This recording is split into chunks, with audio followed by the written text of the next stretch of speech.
Alrighty. Thing looks good. Yep, okay. Welcome back, everybody. More Pokemon Colosseum Hardcore Deathless Nuzlocke. Still going good. We haven't really done too much since the last time. The only real fight I did was the scrub fight, and I failed to get his Hitmontop, so kind of on a cold streak here. We failed both Sudowoodo for Mirror B, which I expected that to happen, but I was really hoping we would be able to catch Hitmontop. This did not happen, so unfortunately, 2 Shadow Pokemon in a row we've let slip through our grasp, and it really sucks, especially for Hitmontop's case, because that is a really nice Pokemon to have since it has Intimidate. But we'll just have to make do without him, so 1 second.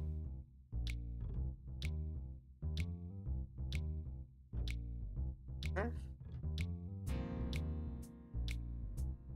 Check everything, make sure.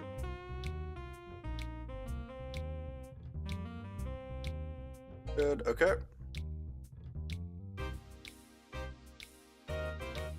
Alright, perfect. Yeah, so currently we were leveling up our Pokemon to get them ready for Dakim's fight. Dakim is the next major fight in the game. That's why the level cap is 40, because of his Entei. So this is the squad right now. I love some of these names, by the way. We took a while to name some of the Pokemon, but I like the names we came up with. I think Plusle you can't name, because it's technically a traded Pokemon. But yeah, this is what we got going for us. Meditite's still in the process of going through the heart gauge. Whether it gets through it or not really probably doesn't matter all that much, but we'll just have it in the back anyway. For the most part, we're just leveling up these two, and then maybe Quagsire at some point to get him up to snuff, because realistically, when we fight Dakim, these two should just be able to win the fight on their own. The strategy I'm going to go in with is to basically do a rain team. And I think 2 of his Pokemon are quad weak to water. One of them is 2x weak, and then the other 2 are neutral. But I think just spamming Surf and Bubble Beam until all of his Pokemon are down is probably going to be all we need to do. So anyway, we're basically farming against this guy for 2 reasons. 1, it's safe. You know, not really any risk of losing a Pokemon against him. But second of all, because he gives special attack EVs. Both Horsey and Psyduck give special attack EVs. And I'm not going to necessarily say you need to EV train in order to beat Pokemon Colosseum, but it's a very hard game to beat. I'd honestly say it's one of the harder Pokemon games to beat. Honestly, it might be the hardest to do a Deathless run for. I don't know. That's tough. That's a tough thing to say, but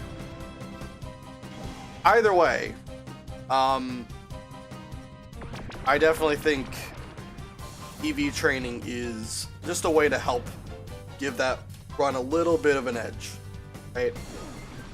The AI is not going to pull punches, and especially because it's double battle only. There's a lot of strategies involved that you're probably not too used to because of, you know, most people are familiar with the singles metagame, right? And typically when you're playing like competitive and you have access to all the strategies that they're using, right, then it's easier to counter, but because you're limited to the main game and what you're able to get from the main game, you don't have access to like all the things, all the tools that that your opponents are going to have access to. So there's some strategies you're just not going to be able to counter.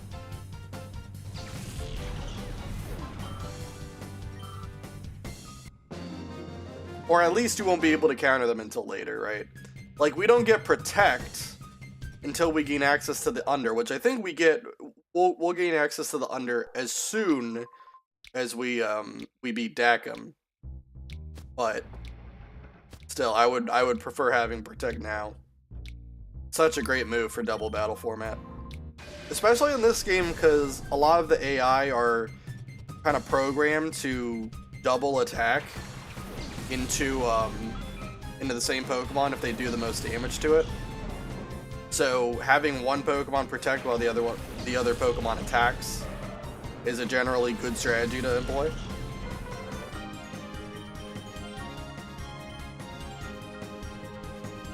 Alright.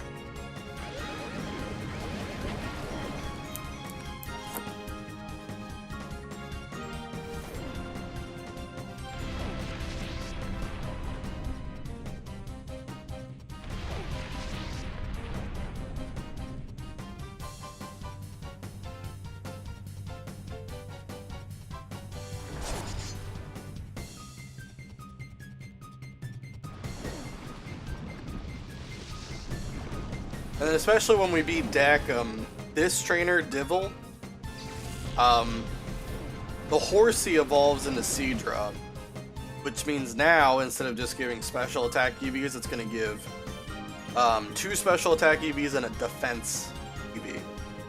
So the problem with that, obviously you prefer to just be one kind of EV so that, you know, you can get just that one on all the Pokemon you care for. Because not every Pokemon you want to put special attack on, you want defense on as well. So basically when we beat Dacum, it's going to kind of become different of who we tackle to get certain stuff, you know. There might be some Pokemon we get that actually does want special attack and defense, but I can confidently say for Alligator, not one of them. Mantine, maybe you can make an argument for, because it's all really, really good on the special side.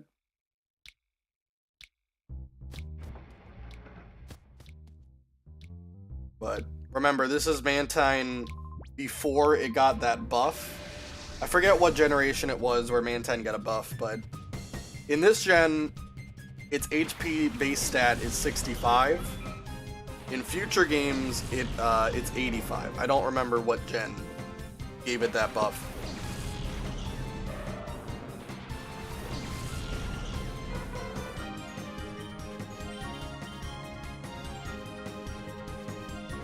Yeah. So basically this is all we're going to be doing for a while. We're just going to be farming experience against these guys. And I think probably when Mantine gets to like 30, I'd say when it gets to 38, that'll probably be a good level to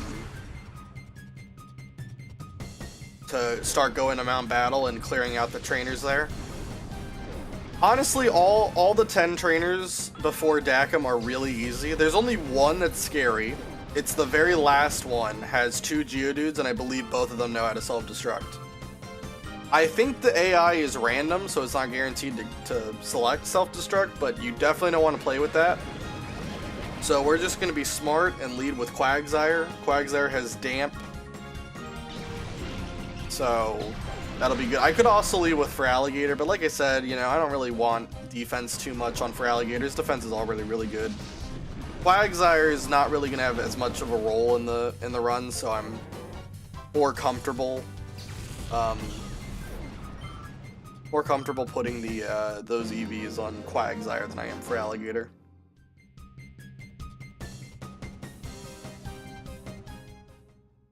Plus, we have to level up Quagsire at some point. How much health does everyone have? We can go like another 3 or 4 more times. I just don't want him to get too low, because Psyduck can confuse.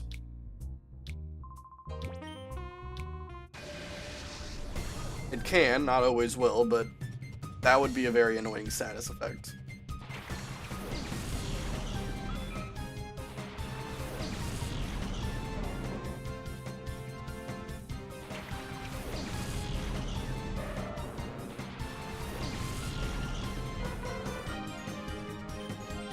How you doing, Art?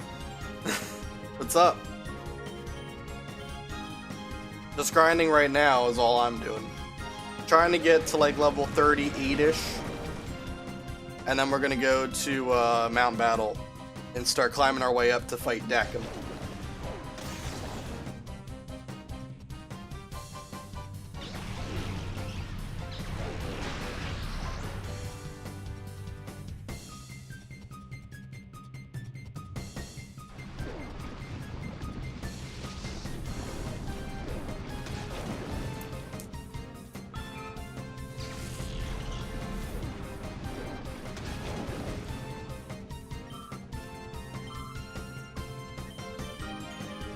Yeah. Hopefully it's not too long of a grind. I think it's probably going to be another, there about 20-ish battles.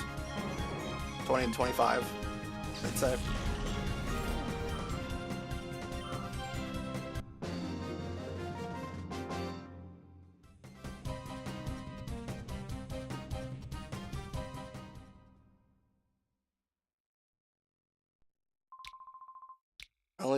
I only realized afterwards how insane this challenge run is. There are some horrible battles coming up. Yes, there are. The AI is very tough to play around in this game, because especially they really love to double team.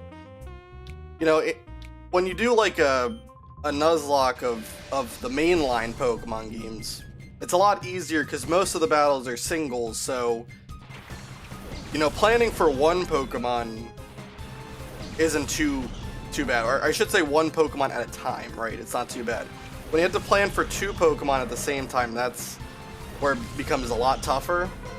Especially because in this game, the Pokemon that they lead with, it's not always the same. There's usually like one Pokemon that's a guaranteed lead. Like for Dakim, he always leads with Metang. But the second Pokemon's a mystery. Yeah, it's much less predictable, yeah. I mean, the AI is typically always predictable with what they do. The problem is you just don't have a ton of options, right? Because if they decide to double team into you, your options are limited to either take the hit with what you have, try to take it out before it can hit you, or swap into something else that has to take 2 hits, right? When we get Protect, that's going to be a massive, massive help. But it's not going to be, you know, just like an instant win button or anything like that.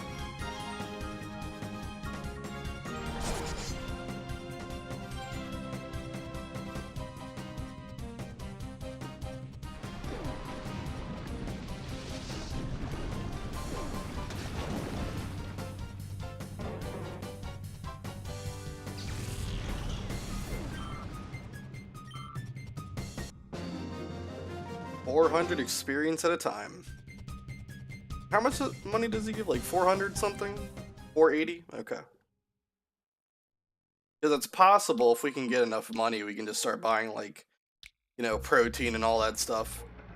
Also, sorry, I was totally brain dead last stream, but I stuck around because it was fun to watch.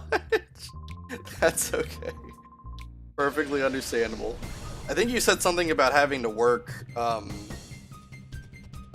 like 2 shifts or something like that last time. So it's completely understandable if you were tired and just pushing yourself or something.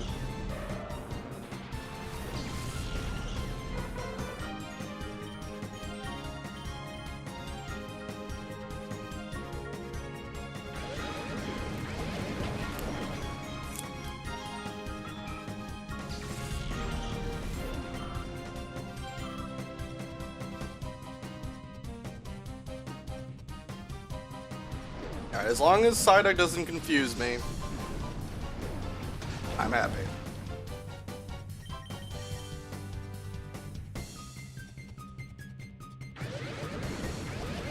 Yeah, last week was a bit much, but now it's been better. Hope you're having a good start of the week too. So far, so good.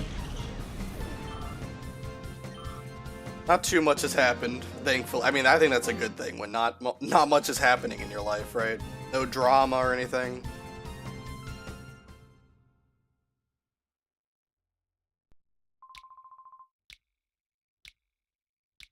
But my day will be even better if we can at least make some good progress here and get past Dakim. That's the big thing I want to do tonight. I don't know if we'll be able to do too much else. Having a chill is nice, yeah, definitely. Prefer the peace and quiet than anything else, really.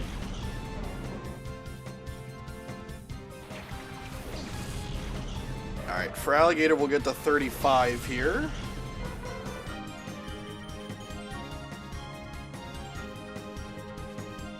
And I'm hoping that eventually...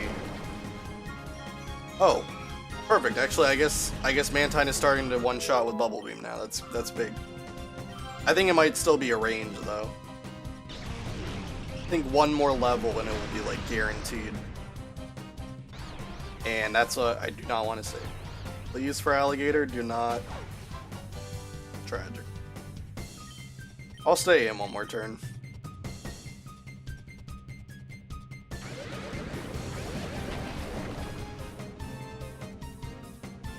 Good going, Manta Ray, buddy. Yeah. Mantine is such a cool Pokemon. Unfortunately, this is before it got the buff. In future generations, I don't know which generation did it, but it got an increase to its HP stat. Its base stat for HP went up by 20. But in this generation, it still is operating with 65 base HP instead of 85.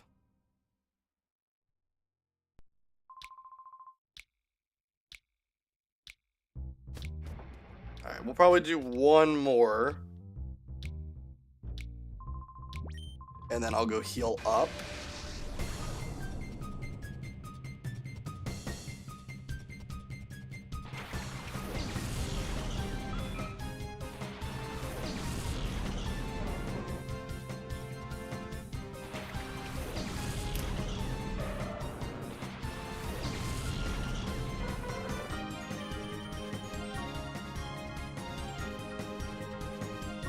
Kind of sad that many Gen 2 Pokemon aren't super viable as their stats aren't too crazy. That's kind of true. Especially because, like, there's a lot of Gen 2 Pokemon that were added that were literally just, like, you know, baby versions of existing Pokemon. Like, you know, there's, what, Pichu, Igglybuff, Cleffa, Tyrogue, Magby, Elekid. Is that all of them? Smoochum. There's 7. Yeah, 7 baby Pokemon. I think Gen 2 only added 100.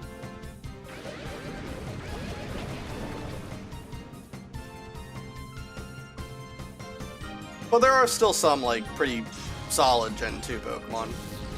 Skarmory has pretty much always been relevant. Very good typing. Gligar wasn't really anything special until it got an evolution. But Gliscor is really dominant. They are cute though, and actually baby Pokemon are shining in TCG at the moment. Badoo is destroying certain decks, and it's funny. That is funny. Badoo of all things. God dang.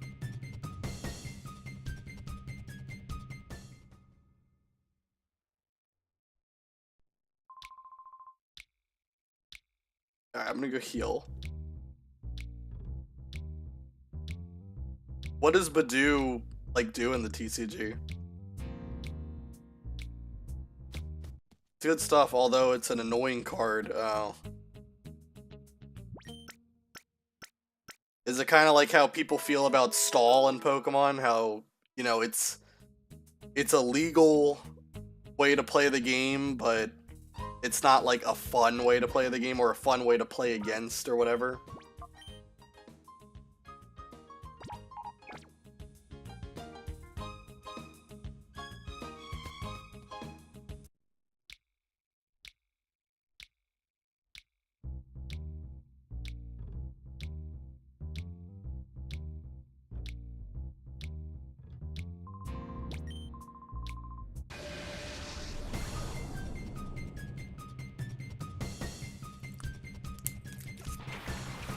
It gets to attack for free. Usually you need to accelerate energy for attacks.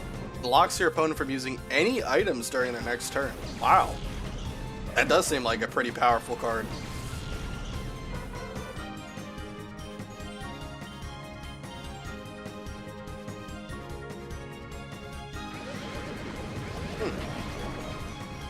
Nice crit.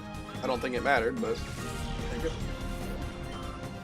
Also, stall is a thing in the TCG, and I hate it. I think everyone hates stall in any game. I don't think it's exclusive to like card games or anything. It's just not very fun to play against, right?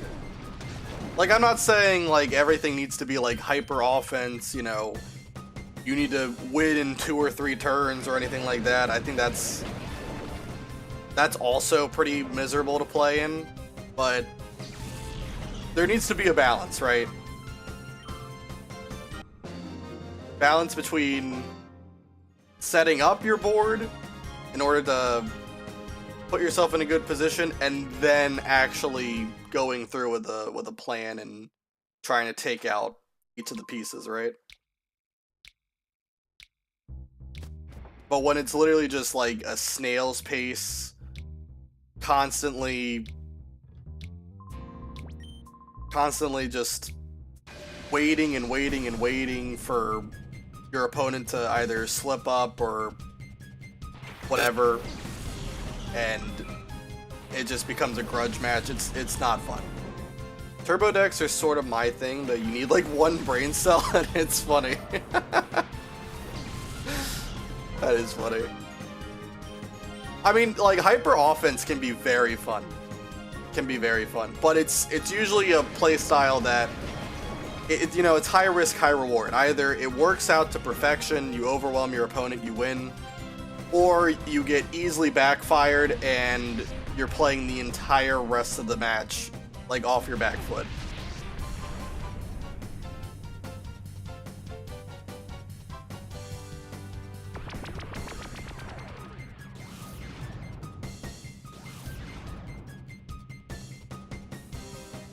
God dang it. More strategic decks are great as well. I built one, but it's not that good anymore in the meta. Yeah, I mean, card games especially, the meta changes like almost every month. It's crazy. Like I said, I really never got into like any card game in particular. Like the only one I really ever played much of at all was Yu-Gi-Oh! Even then, I didn't play it for long, and I definitely didn't go like in depth on it or anything like that. But yeah, like, there's constantly new cards getting released or new strategies being found. You know, people try to warp the meta, you know, like anti-meta strategies, and then those become the meta. Like, it's a whole thing. It goes too quick for me. It changes so fast, and you need to have a bunch of cards to keep up. Yes. That's how they get you. Constantly have to keep buying more cards. Infinite money glitch. Luckily, old cards keep coming back. Yeah, that's true too. True too. Like, you know, some cards that were overlooked in the past because maybe they didn't synergize well with the meta at the time, they're able to come in and actually have relevance when the new card gets introduced. Yeah, that does happen. And then there's the cards that just get banned because they're just too powerful. I don't know if Pokemon has like a official ban list or anything like that. I wouldn't be surprised if it did though. It's a fun hobby, yeah.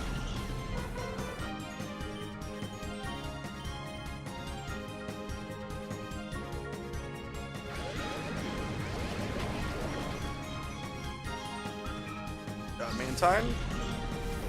Alright, now I think there were some in the past though.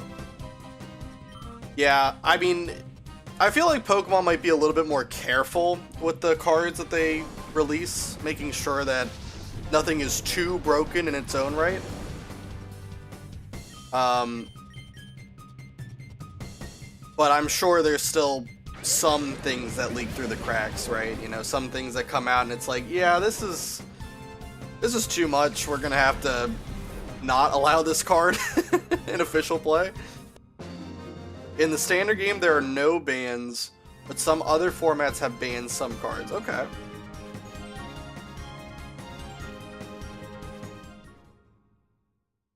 I mean, that makes sense. It's kind of like how, you know, Smogon works with Pokemon. That's like, you know, the community ran competitive play of Pokemon. So they go through like suspect testing. Some Pokemon get banned in some tiers and allowed in others. Right, true, it's similar, yeah. I don't really follow too much with really any competitive of any kind. I used to be into like competitive play in Gen 6. Never like, you know, did anything like official, like a tournament or anything like that. But I had fun with it. I always have been interested because I know that there's Pokemon Showdown. And that's kind of been pretty popular the last couple of years, but I think it's really getting popular, especially now because there's like I'm pretty sure it's on mobile now too. I've kind of wanted to see like what kind of I don't know if it's an ELO system, probably is. What kind of ELO I could get in Pokemon Showdown.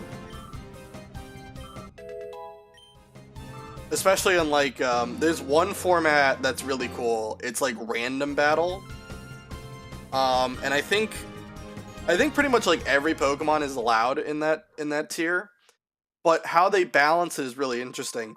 They, like, if it's like a really powerful Pokemon, like a legendary, it has like a lower level compared to like a Love Disc, right? Love Disc would be like level 100, and then a legendary that's really powerful would be like level 70-ish, right? That's how they balance it. It's a pretty cool system. There have been very... Oh. Hold up. Why did that happen? Been very broken eras where a deck has dominated in the TCG and it was painful to watch, yeah. I can imagine that. Showdown is fun. I used to love the random battle. Yes. I've watched a couple of them, and especially like I've watched like Temp 6T, right? And it really does look pretty fun. I might have to try it one day and see how far I can get. Streaming that would be kind of interesting. My journey trying to get any kind of positive ELO level.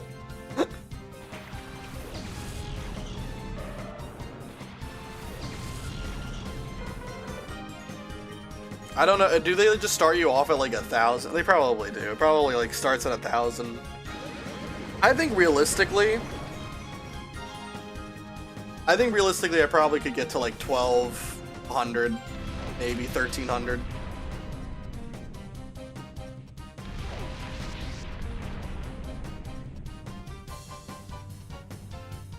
I don't remember how it works. It usually works different depending on what, you know, from game to game, right? But I think like with it kind of works similar to chess, I'm pretty sure, because chess, I know you start off at like 1,000, right? And then when you win a match, you gain elo, lose a match, you go down, and it's like strength of victory. So if you beat somebody who has like, you know, 100 more elo than you, then you get a lot more points than if you were to beat someone who had 100 less, right? I think that's how it works.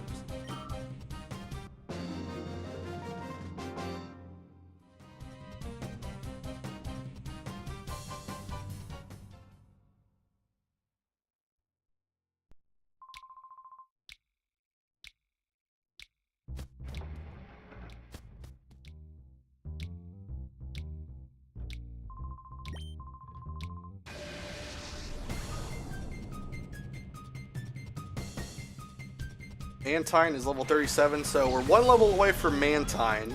For Alligator, I think, is only at level 35 right now. But that's fine, because I still need to level up Quagsire, too. So I'm not going to level up Quagsire all the way, though. We'll do that later. I'm not going to worry about it. The goal is that for Alligator and Mantine just win against Dakim on their own right.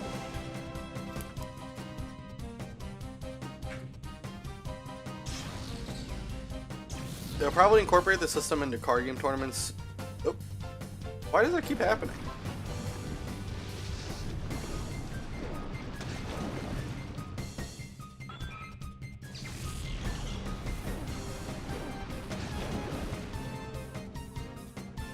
Card game tournaments soon because they are getting so huge. They tried it in China and it's been working apparently. Oh shoot. That would be interesting. I wonder how it would work though, if they would factor in, like, you know, how many turns it took to win, or I don't know, how dominant the victory was, right? It's Swiss tournament structure for now though, like like it has been interesting. Okay. The reason I laughed there,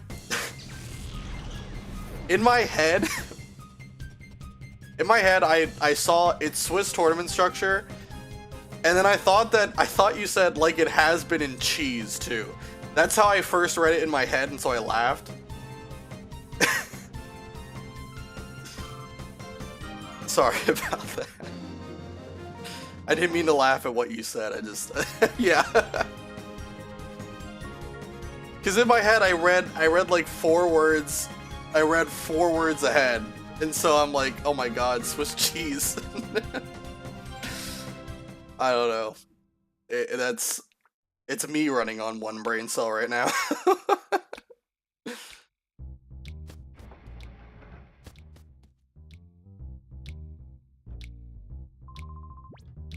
Oh, French and Swiss cheese.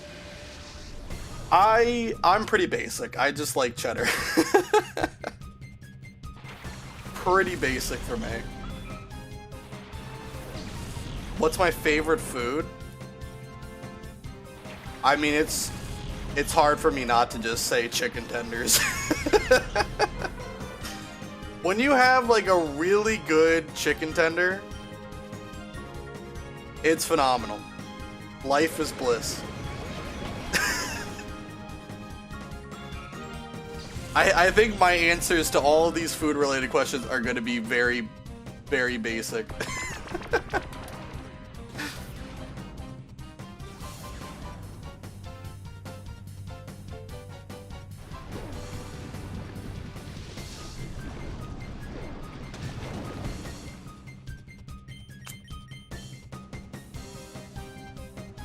But you definitely should not ask me about my food palette. I do not eat many foods, honestly. I'm like almost afraid to go out and even try new foods.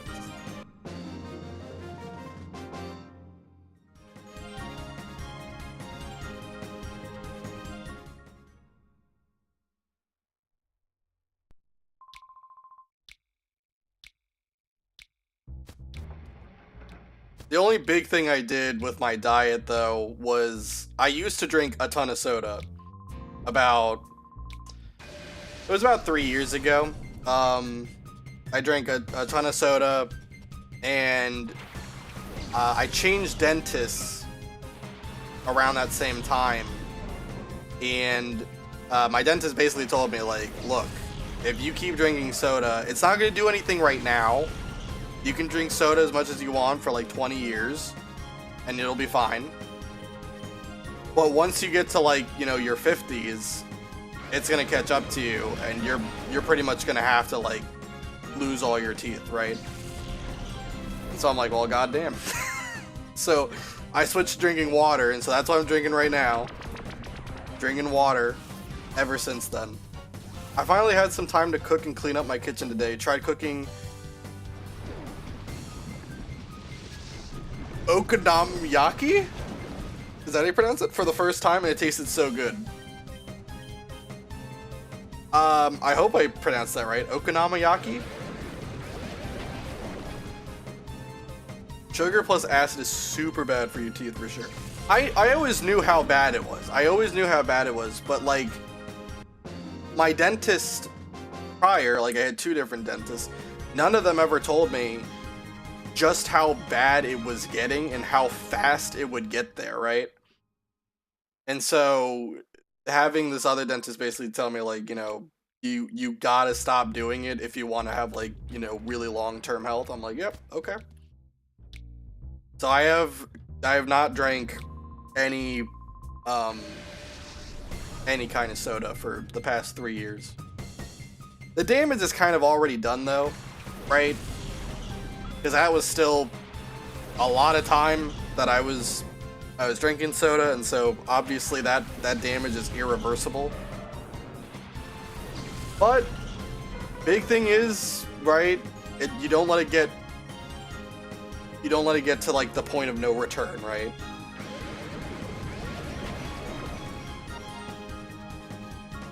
It's a weird Japanese dish that's like a cabbage omelet with soy sauce. Oh dear. That sounds frightening for me. I could never.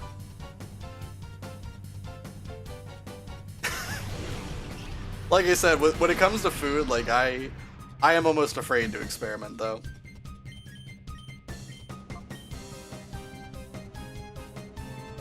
I don't know why. I love to eat sweet stuff, so yeah, I get it. Yeah, I don't really know fully why, but like, you know, I don't know, people come to me and, you know, they recommend, you know, food to me all the time, and they're like, yeah, this tastes just like this other thing that you like. And every time they lie to me. Every time they lie to me. I taste it, and it does not taste like what they tell me it does.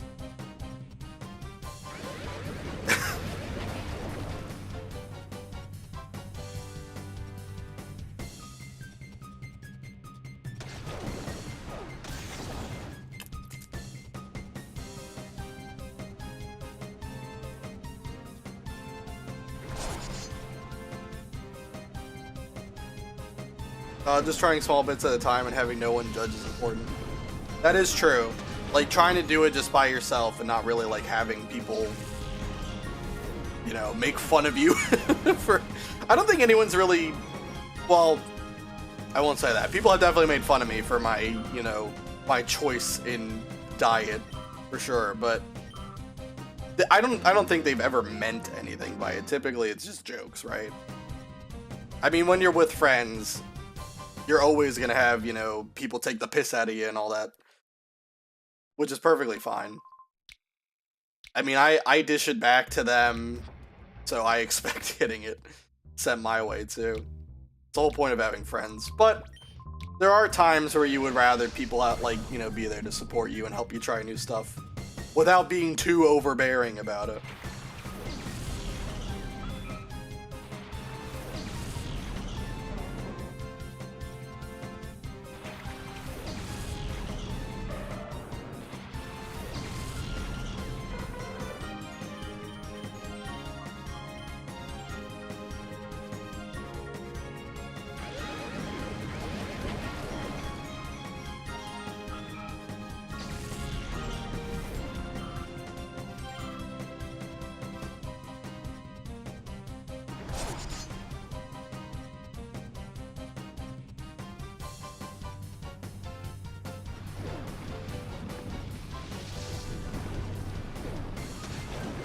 Probably another, looks like 4 more battles, 5 more battles, somewhere in that amount, and we'll have Mantine at 38.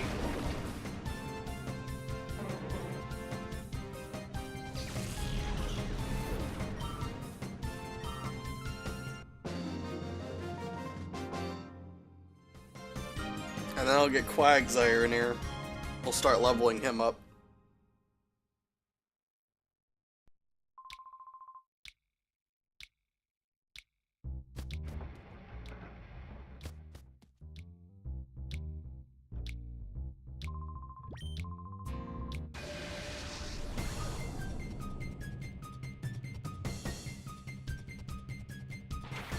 I have a friend who I used to travel with, and he only ever wanted to eat McDonald's when we were in a new country where you could try new stuff. I was kind of mean to him about it then. That's funny though. I mean, to be fair, like, I definitely think, even though it's the same restaurant, there is probably, you know, differences in the quality of food, for sure. But that is still funny. Oh, I'm out of PP of Bubble Beam.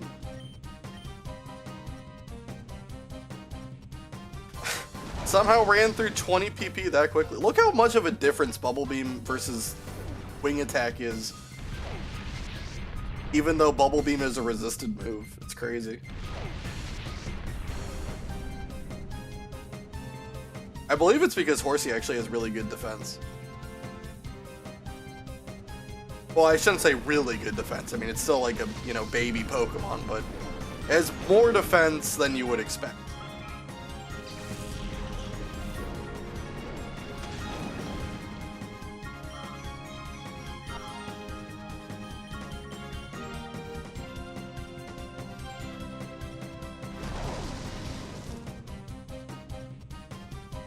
Alright, well then that's gonna be my cue to go heal.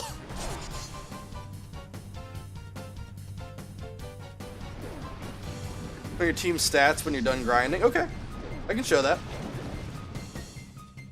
I will say this, the Mantine and the Feraligatr I got, they have some incredible IVs. It's one of the perks of playing it on emulator is I can, there's a program called PK Hex, which is a pretty commonly used tool for, mainly for editing your save file. I'm not using it to edit my save file though. I'm using it to check some things that you wouldn't be able to see just from playing the game, like checking the IVs and such. And the Feraligatr and Mantine have really good stuff. I think Feraligator's only bad IV is attack. I think it got like 5 in attack, but that's honestly fine. We're not really going to be using it too much as a physical attacker because, you know, back in this generation, water is, you know, a special attacking move, and no matter what move you use, and then ice especially is always a special attacking, no matter what you use.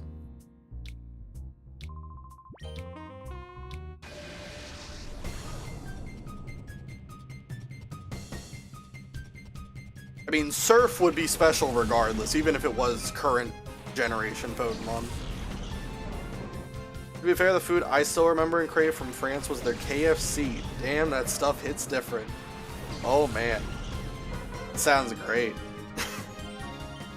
It's really interesting to see how like fast food is done, right, in other countries. Because I feel like, you know, every country has their own kind of health regulations on what you.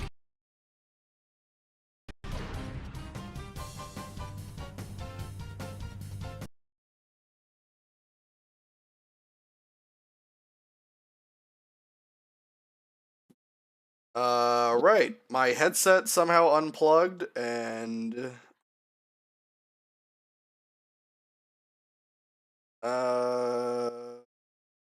music is not playing. Let me get out of the battle. I don't know why this happens sometimes. Yeah, I know the game. I can't hear it. This happens randomly, and I don't know what causes it. Randomly, my headset will like disconnect, even though it's literally plugged in to the computer, and then for like a couple of seconds, I can't hear anything, and then the game audio just kind of breaks. I think I know how to fix it though, but let me just save it really quick just to make sure nothing happens. I don't want to accidentally screw anything up.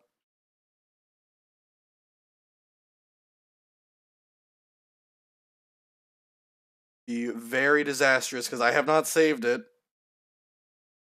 Actually, did I save it when I was here when I healed up? I don't know, did I? Maybe I did. Yeah, I did. Okay, so I would have only lost 3 minutes of progress, but still. Anyway, 1 second. Yeah, I don't know. It happens randomly. Usually doesn't happen multiple times in the same thing, but there we go. Now you can hear it. Don't know why it happens, but it's a pretty easy fix. Yeah.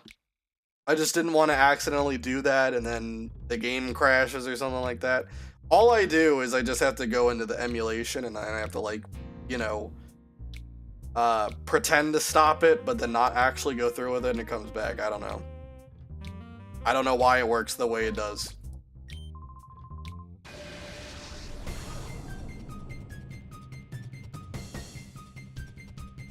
Anyway, but yeah, like it's fascinating to see like different fast food places like all over, you know, different countries, because they all have like different, you know, health regulations and, you know, what they put into their food, you know, kind of, I guess, like, because I definitely think that, you know, people from different countries have different, you know, palates, and so I think restaurants sort of play to that, to like whatever the, I don't know what the word I'm looking for is, but whatever most people like from that area find tasty, they try to kind of replicate those sorts of flavors into whatever food they make.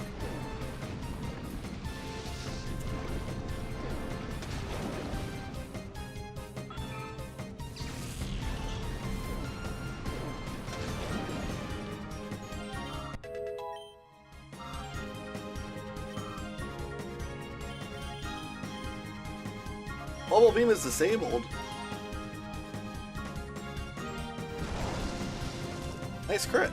I think that actually mattered, I think. Alright, probably 2 more times. I don't think 1 more is going to be enough for Mantine to get to 38. And then I will go ahead and get Quagsire in here. Level him up a little bit.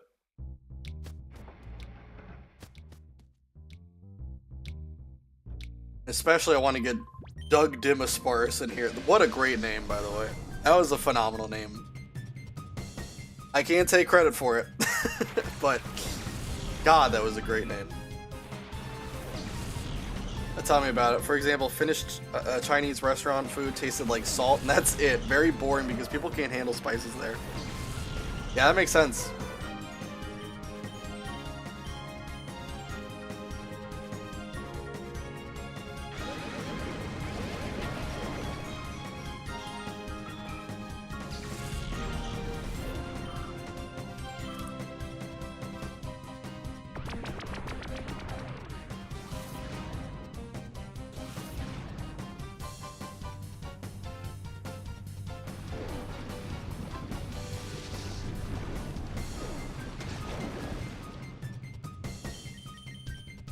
Right?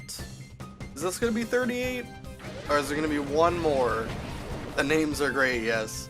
I know, we spent all of 5 minutes crafting all these names up, but they're pretty good. The only one I really can take credit for is Gotodile. All the other ones, that was you guys last time.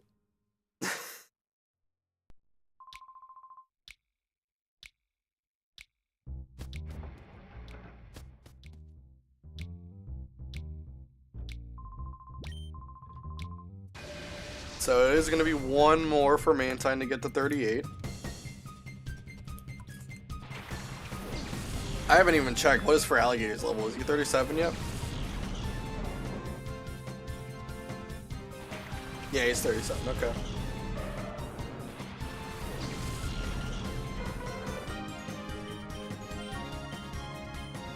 I think for Alligator, I'm going to go to like almost level 40. Because I don't intend to use for Alligator on any of the fights going up to Dakim, because he's too important for the run. I don't want him to get like EVs and things that don't matter. But Mantine, really outside of this fight, I don't really think Mantine's going to be used too much more.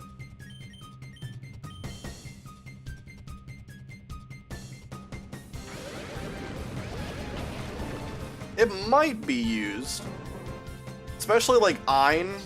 Ein has a rain team, so wouldn't be bad for a Pokemon that has Swift Swim. Oh, he's an important Krog, yeah, for sure. My favorite Pokemon of all time. I always gotta find a way to use him in every run I do. But he is really strong in this game. Good bulk, good power, good moveset. Alright, so Mantine, we're going to swap you out for now. We're going to put Quagsire in.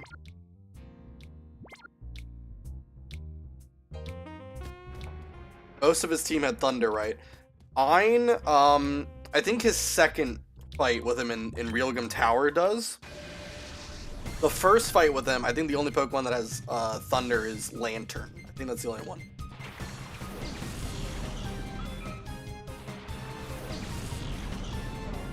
But like having a Pokemon like Mantine wouldn't be bad because if you know, for example, that Lantern's gonna click Thunder against Mantine, you can protect Mantine and then kill Lantern with like a ground type that has Earthquake or something. Maybe he was spamming it so I remember it. It could be. The second time you fight him in Realgam Tower though, he does have Thunder. I don't think it's Thunder, I think it's Thunderbolt. But yeah, he does have that move on his Pokemon. Could be remembering that. The Realgam Tower fight I actually think is a little bit easier. Mainly because the only scary Pokemon he has in the second fight is his Starmie.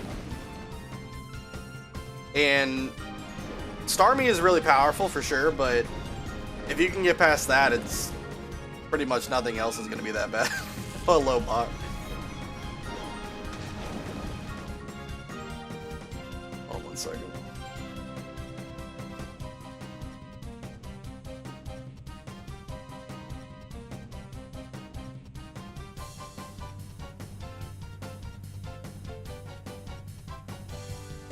There we go.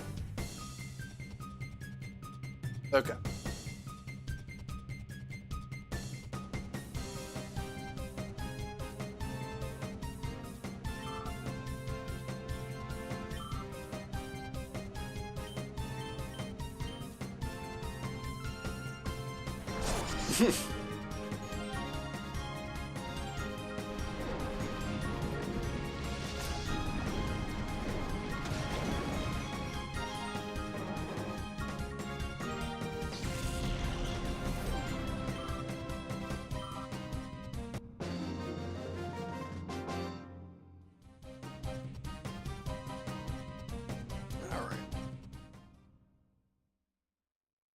I think Quagsire learns Earthquake via level up. I don't know what level it is though. I don't think it's long though. I think he learns it maybe like at level 36 or something. I don't remember. But it's a big deal because Earthquake is a phenomenal move for this game because this was before spread moves got the damage reduction when they target everybody. So Earthquake just hits everybody at full power, which is absurd to think about, but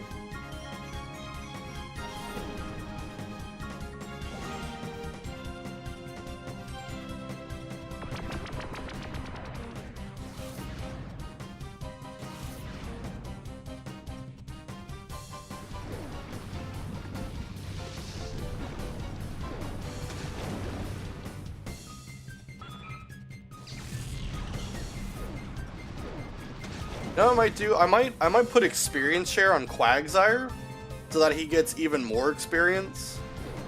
And Feraligatr won't level up as quick. Might be a learns it at 42. Okay.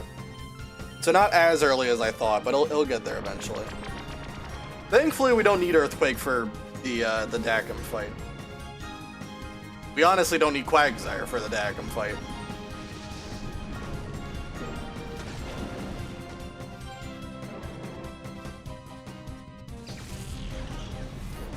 But I am going to use Quagsire on the way up to Dakim. Because we do have to fight 10 trainers before we can do it.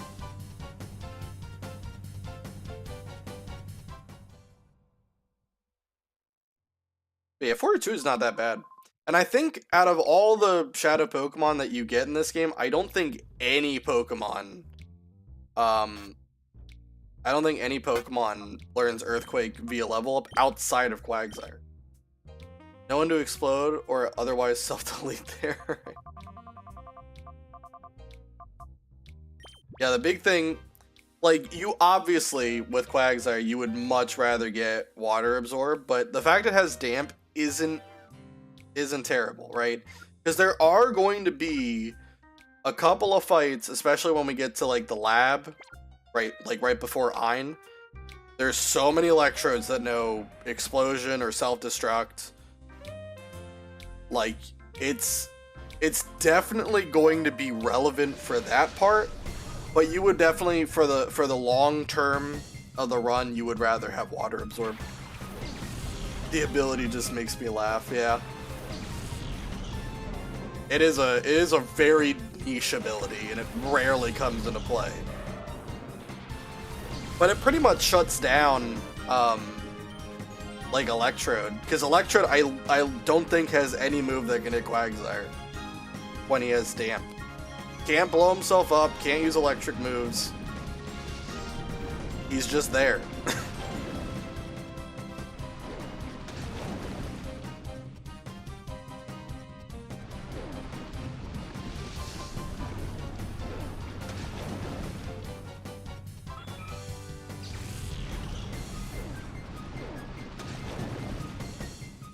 Quagsire is just cool like that. He really is. Like, I feel like Quagsire and Wobbuffet are like long lost cousins or something. They're definitely cut from the same cloth.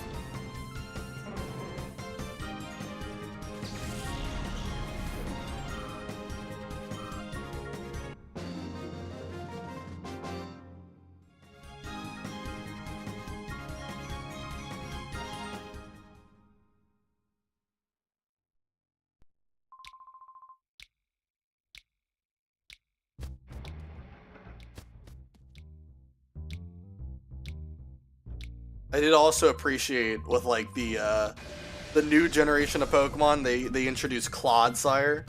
That thing is so funny. I know Wobbuffet is a punching bag that just decided to live one day. Very true. Wobbuffet has also been notorious for taking the lives of many in Nuzlocke. If you are unfortunate enough to face it in battle and it's Generation 3 or onward, can't swap against it. So typically, unless you're prepared for it, you're losing something against them. Whoopers and Quags are the swamp dudes.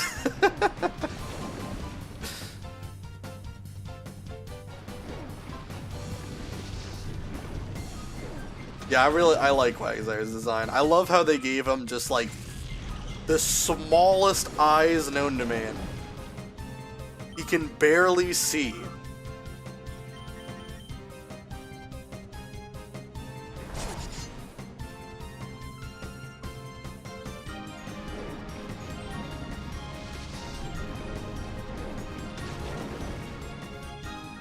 I can't get over female Wobbuffet having just lipstick and female.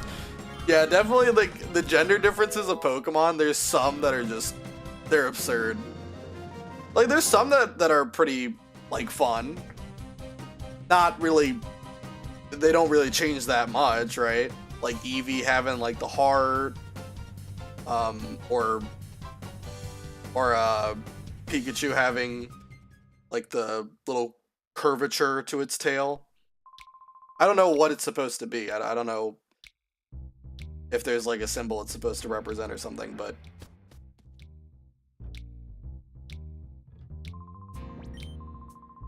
and then there's some that just look fundamentally different, like Meowstic or Pyroar.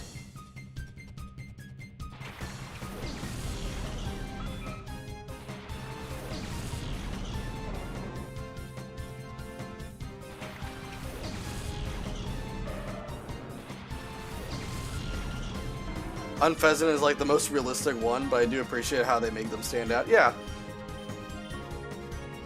I know they can't do it for every Pokemon because that would just kind of be ridiculous, right? But it's nice for the Pokemon that do have gender differences. What I do wish, like if I could pick any particular Pokemon to have gender differences, I would pick all of the evolutions. It's always weird to me that Eevee has gender differences, but then all of the different evolutions don't have that.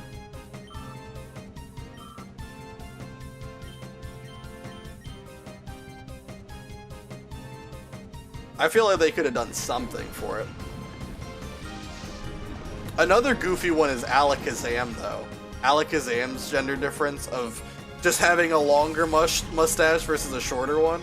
That's funny. It's another funny one.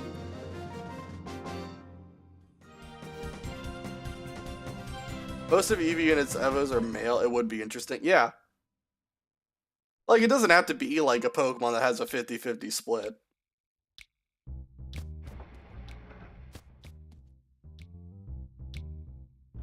I will say, though, that the gender ratios being, like, off balance, it makes breeding a nightmare.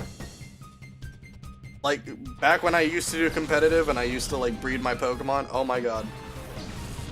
If you ever wanted to have something that had, like, a 1 in 8 chance of being a female, good luck.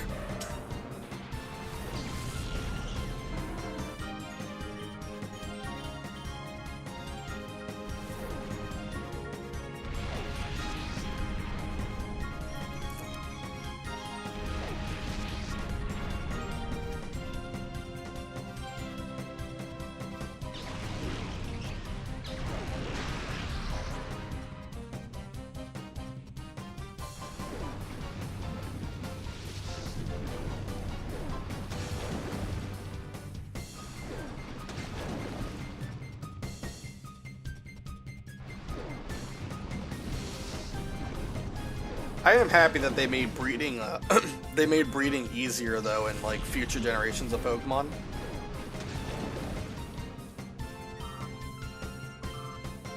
Like, they introduced like all of the... Oh, I ran out of PP for Surf. They introduced like the new or not new, but like the items like the power weight, power bracer, all those items to like carry over a specific IV. There was the Destiny Knot that was changed and reworked to be more impactful.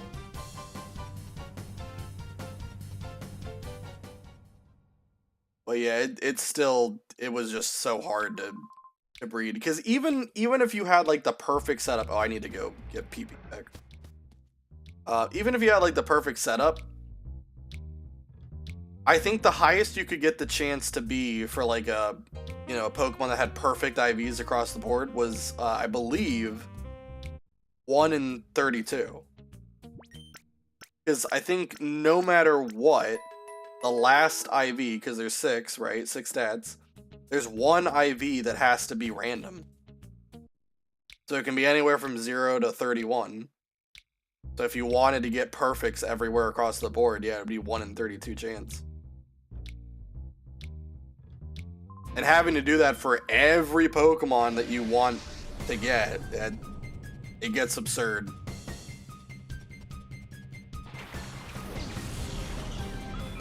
Clodsire was Arceus' gift to man. I have a big Clodsire plush and it's perfect. Clodsire, phenomenal design. Phenomenal design. Like, that's peak Pokemon right there. When I played through Violet, I had Clodsire on my team. He was great.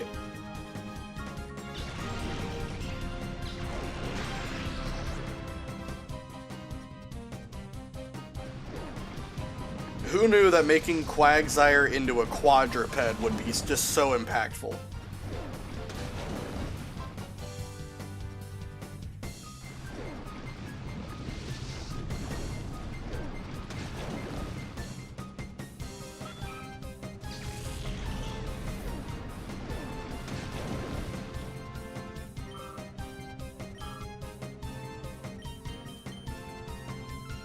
I honestly think that's kind of true for a lot of Pokemon. Like, the Pokemon that are bipedal are typically the ones that look cool, right?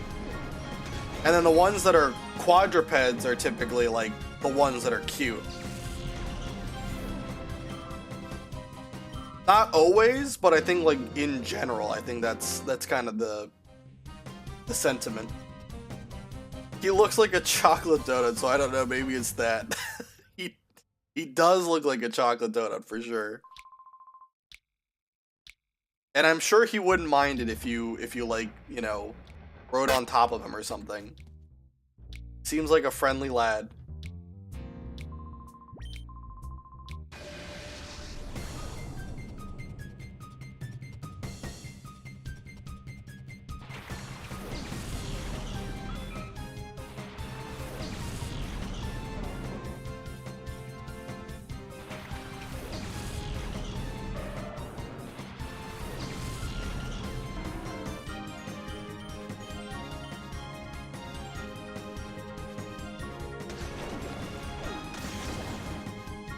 If only I had water absorb here, then every water gun that I used on Quagsire would just be absorbed into HP. But alas. Is damp. My favorite thing in Pokemon is... cannot speak. My favorite thing is Pokemon releasing new starters and people hoping for them to not stand up. I definitely, the community of people who fantasize unsavory things regarding the new Pokemon. Yeah, they I don't think people want them to have more ammunition with that. I remember like with like Sprigatito especially. Because Sprigatito is a very cute and adorable creature, and then it evolves into, you know, definitely something that could be seen in certain art posts, let's just say that. I'm not a furry, but I don't mind stuff like Incineroar, it's just funny. Yeah, it's just funny. I actually knew a lot of people, like, back in high school. I shouldn't say a lot of people. Like, it was maybe like 3. But it's more than I thought. People who were furries. We were close enough for them to tell that to me. And I didn't really care.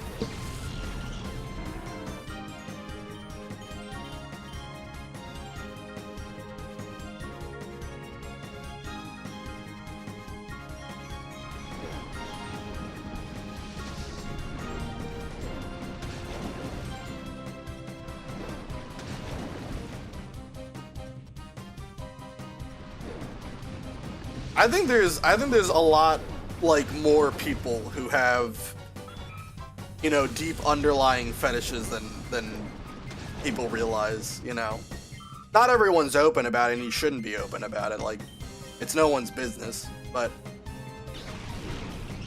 yeah, I do think there's a lot of people who do have, you know, whatever floats their boat, right?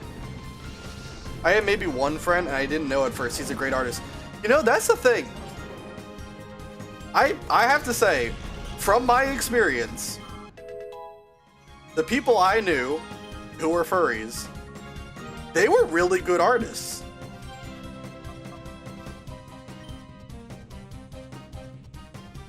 And, like, every single one of them, they were good artists.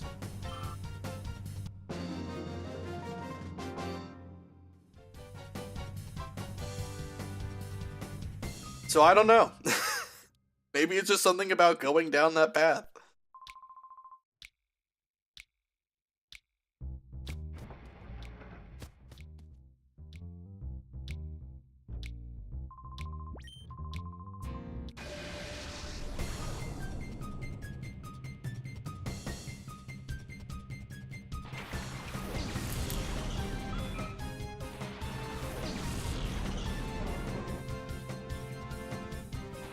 I have considered just selling my soul and drawing furry stuff for money. I didn't have it in me and got some other work after that. You know, I don't think it would be selling your soul to make that kind of art. You don't have to be like you can do art that's not like, you know, NSFW. You can just do like I don't know. A lot of people want like a fursona, right? They want like some kind of art to represent if they were an animal. You could totally do that, and it wouldn't be anything degenerate or anything like that, and it totally would float your boat, be fine and acceptable. But I'm glad you found other work. I'm glad you probably are making a lot more money than you would be as, you know, than a commissioned artist. Depends. Some requests could be wild. Yeah. I mean, definitely. But you can always just turn people away. If it's something that you're not comfortable drawing, you know, just tell them, I don't want to draw that, right?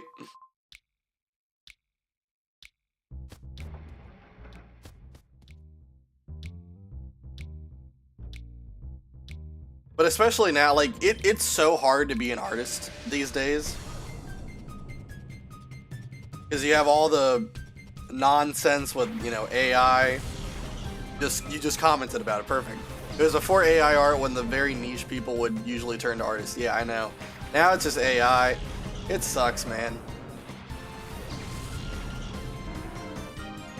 Like, don't get me wrong, like, AI, I definitely think can be, like, a useful tool in certain circumstances, but it really does suck with the whole AI art thing. Because it's, you know, I'm not, like, fully in the know, you know, I don't know everything about AI. I don't claim to know everything about how AI works. But from what I understand, it does, like, pull from actual like work made by, you know, real artists, which is basically like plagiarism in my opinion. At least it should be. Like, I understand, like, there's totally like a fine, you know, there's people who do like impressions, right? You know, who try to paint or work in the style of somebody. But I don't know, when it's like almost verbatim, I don't know. That's where I kind of draw the line. I don't know if I want to stay in when he's confused, but I'll do it. It does suck at the moment. I don't feel like posting my art anywhere really. Oof. So, do you draw art as a hobby, or is it like your job? If it's a hobby, I can understand it. If it's your job, that really sucks.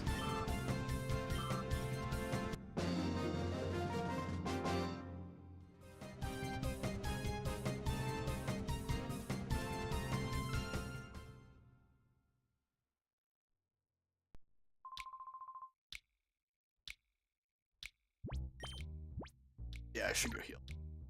It's kind of weird. They keep on targeting Quagsire. Pretty sure the AI here is random.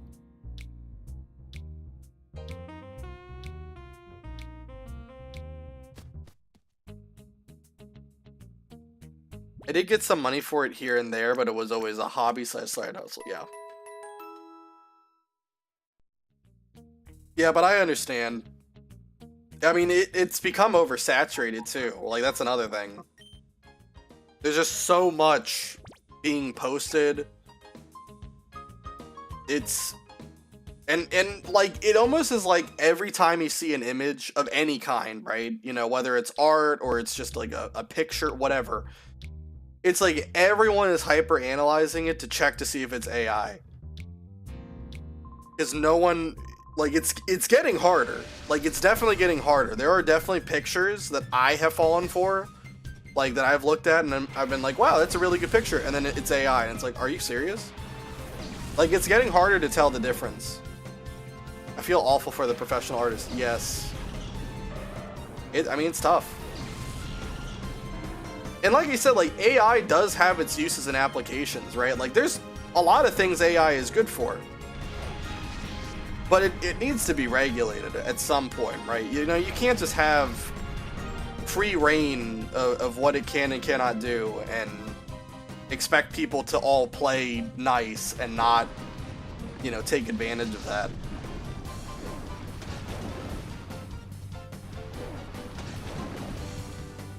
There's plenty of people, like, I think there was one guy This might have been like a few years back, but I think there was one guy who actually entered like an art contest with an AI image and he actually won. I mean, it's just this kind of stuff. I wish AI did the boring, repetitive work and not the creative tasks. Like, what the heck, why? I mean, yeah, that would make sense.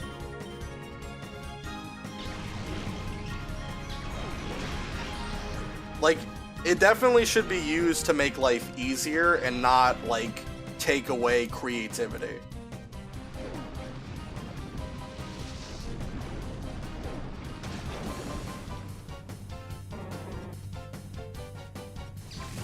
But yeah, I feel bad. Like, there's a lot of jobs that are getting, you know, basically replaced with AI.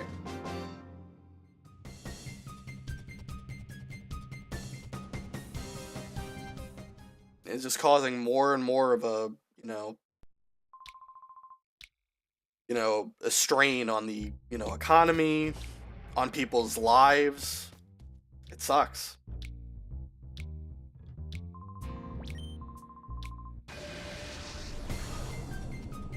Or human interaction. Oh my god. Imagine talking to just AI all day. Man, it's sad, but that actually is a reality. There's a lot of, like, back when I was in high school, there used to be this AI program that existed. I don't know if anyone even remembers it anymore. It was called Cleverbot, right? And then I think after Cleverbot, there was like something called Eevee or whatever. I don't remember. Anyway, it was like a chatbot that you talk to, and it would respond based off of what you said. And it was very limited with what it could say, but it was still kind of fascinating that it could, for the most part, hold a conversation, right? But it was only just that. It was just something neat to show your friends or whatever. But nowadays, there's like actual AI companions that you can buy like subscriptions for in order to talk to somebody, right? You can name them. They'll have full-length conversations with you anytime you want. Loneliness is just going through the roof, right?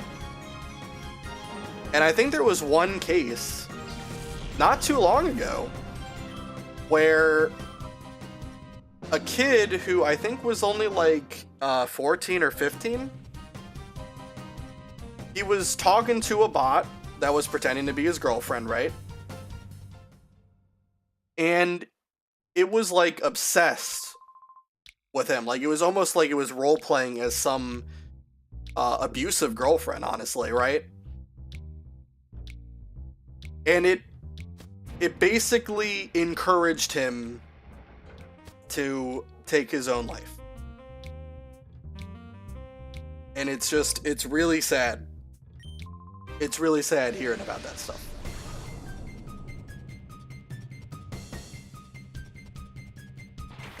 Yeah, it was bad. I don't know how old the kid was, but I mean, he's a kid. He's a kid, right? His mind isn't fully developed. He can easily be swayed into doing something that is not, not good. Kids should not have access to that kind of stuff, and the fact that the AI is able to even say something like that, even recommend something like that, is just ridiculous. That's effed up. I hope that never happens again. I don't, listen. Unless it gets regulated, I could absolutely see it happening again. And it's just sad.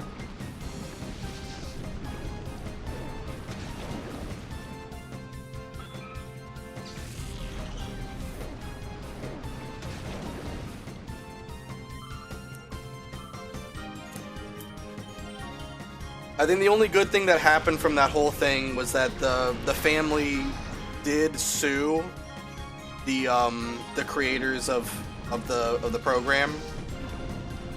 Whatever, I don't remember what the heck the thing was, but I think they did win that lawsuit. At least I hope they did.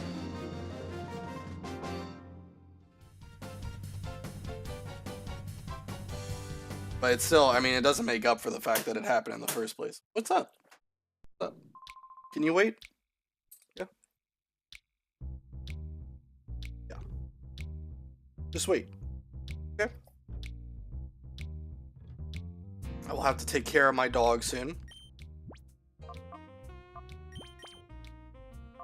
Let's see. Level 30. I get the image from the US that if you demand regulation, you're a communist. Sorry. Listen, the whole country has a ton of problems, right? And no one can even agree on what the heck the problems are, right? You got two sides that are just constantly bickering at each other, and nothing ever gets done. I try to stay as far away from politics as possible, right? I just operate on my own moral compass. I don't really buy into a lot of the political agenda that each side represents. But yeah, we definitely have a lot of problems for sure. And I would like to think that there's a lot of people who they're able to look at things not through like a political lens. But the problem is that the voices of those people are just completely drowned out by how radical some of the other sides are. And that sucks, right? Like every 4 years in America, it's literally you either pick this person or that person, and there's never an in-between. And that always sucks. I mean, for me personally, I don't vote anymore.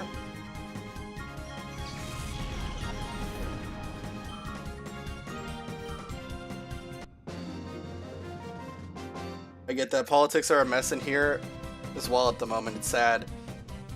I think anywhere it's bad, right? There are some places it's worse than others.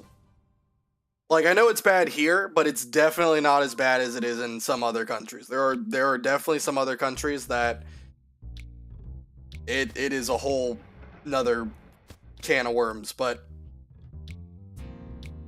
yeah, I try to stay out of it as much as possible. It's probably because the economy is in a turmoil. It really is. I can't think of the last time that I've ever heard that, you know, a country's economy is thriving and doing great. It's always something. It's either, oh, we're heading towards a recession, oh, gas prices are going up, oh, jobs are being lost. It's always something.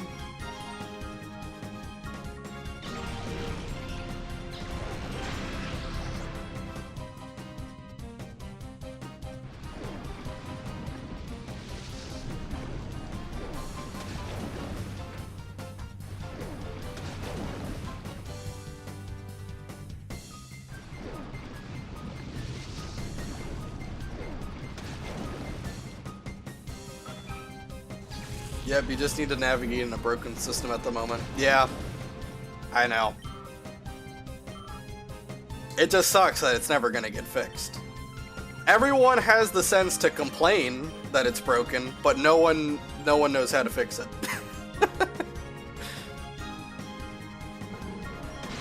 That's one thing that I can say everybody can do phenomenally is complain.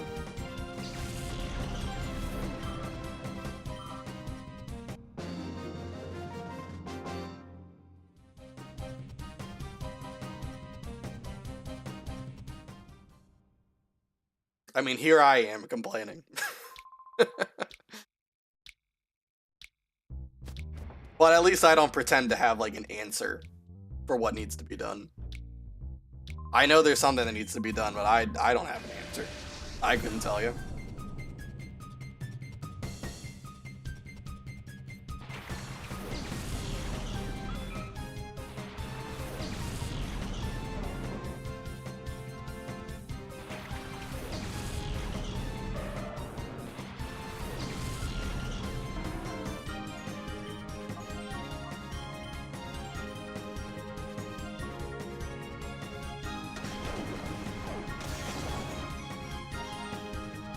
Anyway, back to murdering Horsey and Psyduck for a couple hundred experience.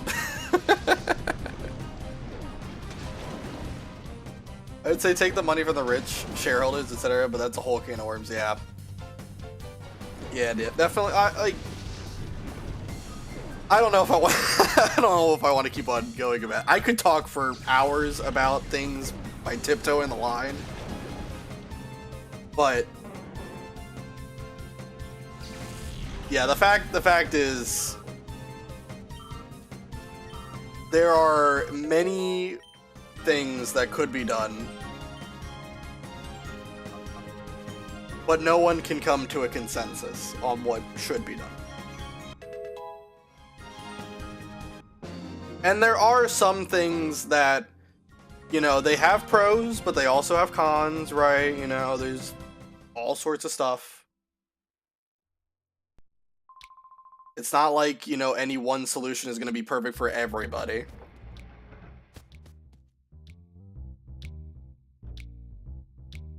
But yeah.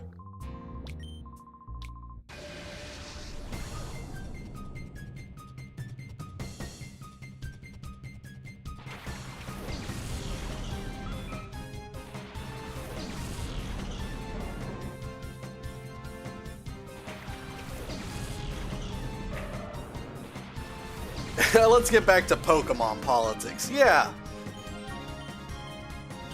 Why is it that protein is 49, or not even, 9,800 Poké Dollars? I can get a bottle of water for 300 Poké Dollars. But I need to pay 9,800 bucks for drugs? What? I would definitely vote for Mirror B too. Post Pokemon Colosseum Mirror B.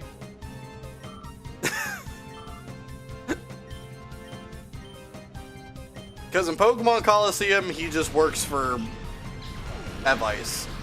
So he basically would be like a puppet in this game. But in XD, he marches to the beat of his own drum, quite literally.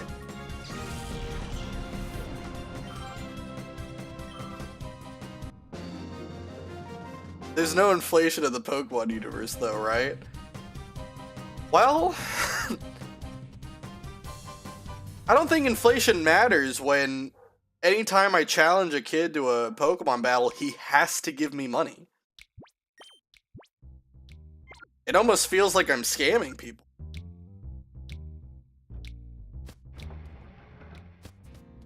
I mean, it's like running a crypto scam, but just like skipping a step. Instead of trying to sell them on something, I just walk up to them in the streets, pull out my level 100 Mewtwo, take out his level 5 Rattata, and then steal $400 from him. In XD, his theme song is such a banger, I could listen to it for hours. I actually have been thinking, after doing Colosseum, if I manage to beat this run, I have been thinking of maybe trying XD. But XD, oh my god, it's gonna be hard.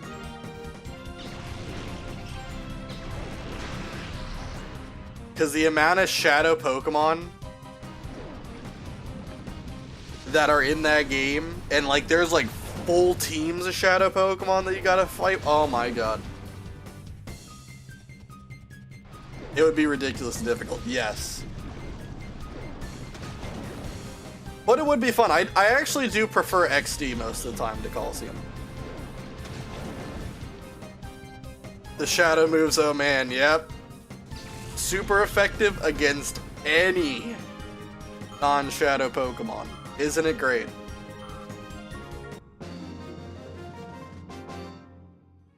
It also is going to be a nightmare with, like, you know, the logistics of what you define as an encounter. I think I would have to keep it the same, right? Like, with Colosseum, I'm doing every trainer is an encounter if they have a shadow Pokemon, right?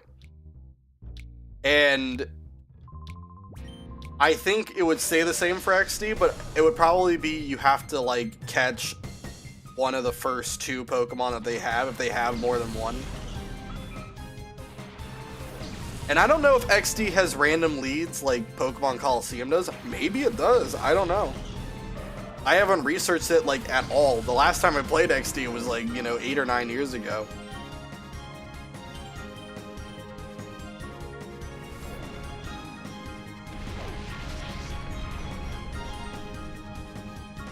But I could at least try it. I don't know if I would do a Deathless run. At least not for a first playthrough. I'd probably just do like a regular hardcore Nuzlocke first. Just test the waters. And then if I am able to do that, then maybe we could talk about a Deathless run. I don't remember, let me think. Yeah, it's been a while since I played it too. All I remember is that you start off with Eevee and like the first Pokemon you get is Teddiursa.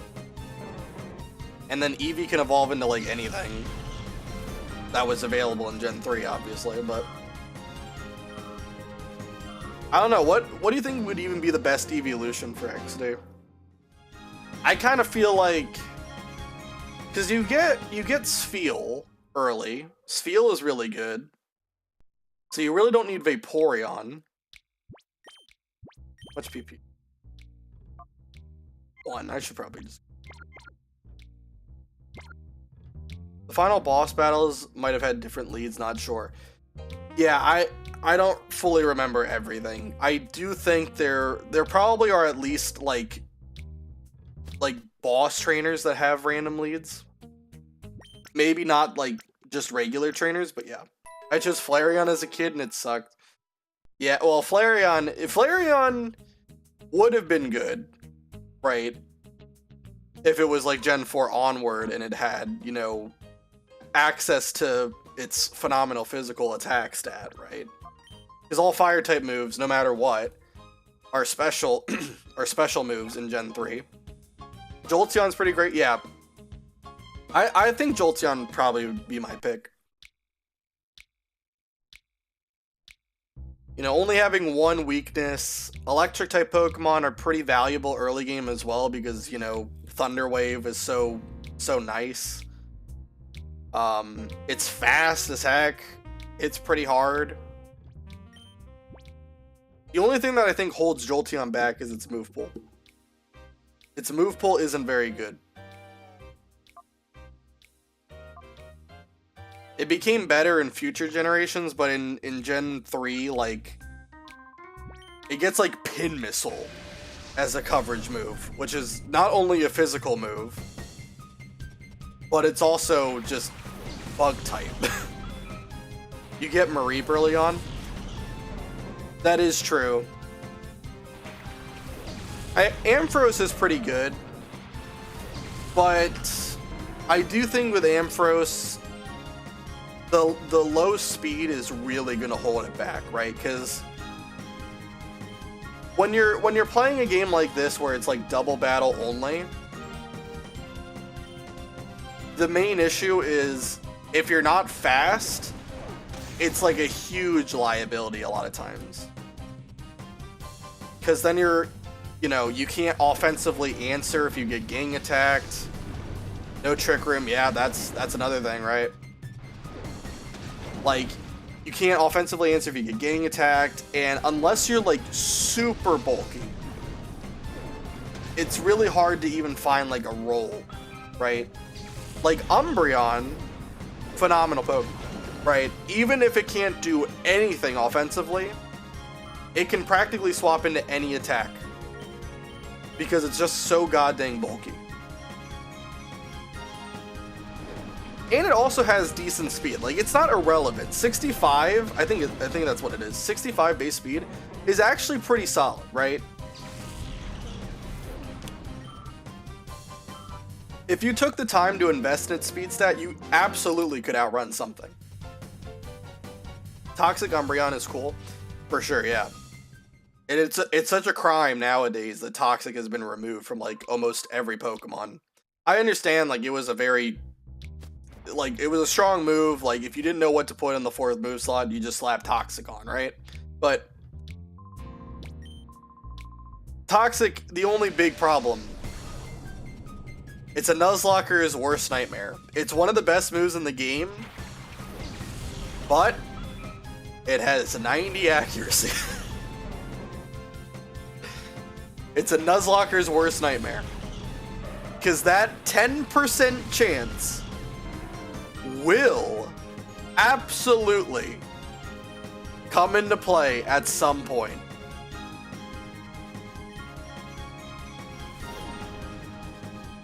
Removed? Yeah. I think it was Gen 9. Maybe it was Gen 8? I don't remember. One of the generations, the newer generations, it made Toxic more, like, less distributed among Pokemon. Pretty much only the Pokemon that can learn Toxic are only poison types and, like, a couple of non-poison types, right? 90% rude. Yeah. I mean, it's true. You never want to see it, but it will always happen. That 10% chance happens, and then it just screws everything over. If you didn't know, though, fun fact about Toxic. When Toxic is used by a Poison-type Pokemon, it can never miss. And that also means it bypasses semi-invulnerable turns, like if you were to use Dig or Fly, it would bypass those invulnerability turns. Yes, it is true. You can look it up. Toxic has 100% accuracy, can't miss, and can hit even when a Pokemon is using Fly or Dig. I'm not sure what generation that happens in. I don't know if that's been a thing forever, but one of the generations at the very least did make that a thing. It's a very rare interaction to ever actually see it, like, in the real world, but it can happen. I think I've seen it once. I think I got hit with Toxic when I was using Fly.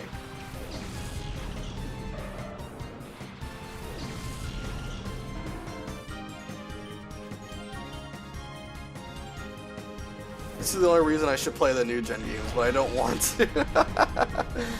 Yeah. You're not missing a ton. And if you ever wanted to get into, like, you know, just the battling aspect of things, there's always Pokemon Showdown.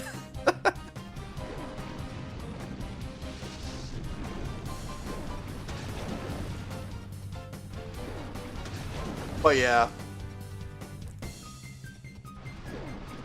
Like, I don't know, the new games for Pokemon, really, the only things that are added are either, you know, small changes or changes that no one asked for, honestly. Or it's just adding new Pokemon that have, like, absurd power creep, you know?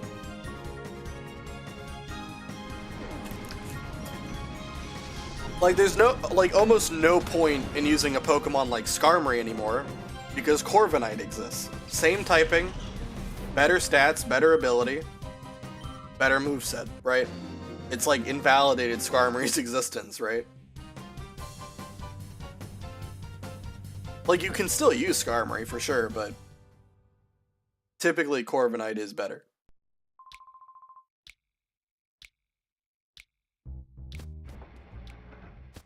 There's a lot of Pokemon like that.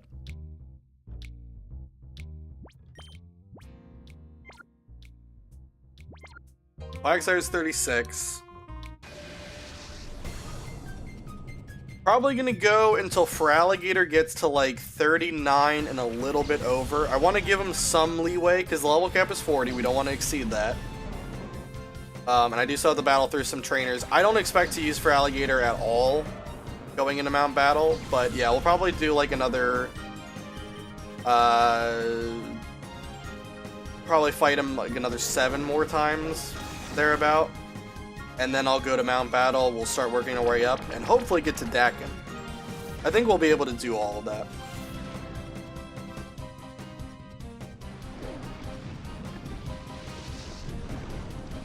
And I also have to take care of my dog. She came down here earlier to let me know that she needed something, and she's been patiently waiting. I don't want to keep her waiting too long, though.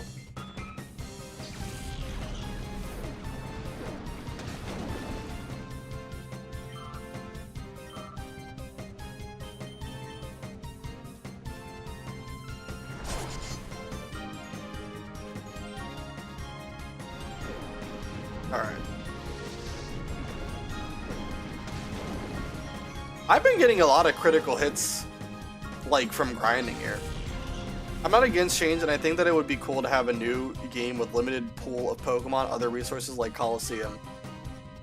I mean, I would be all for, like, another Colosseum-esque game being made for the Switch. I would love it. Like, I think my favorite Pokemon spin-off game of all time is probably Pokemon Explorers of Sky.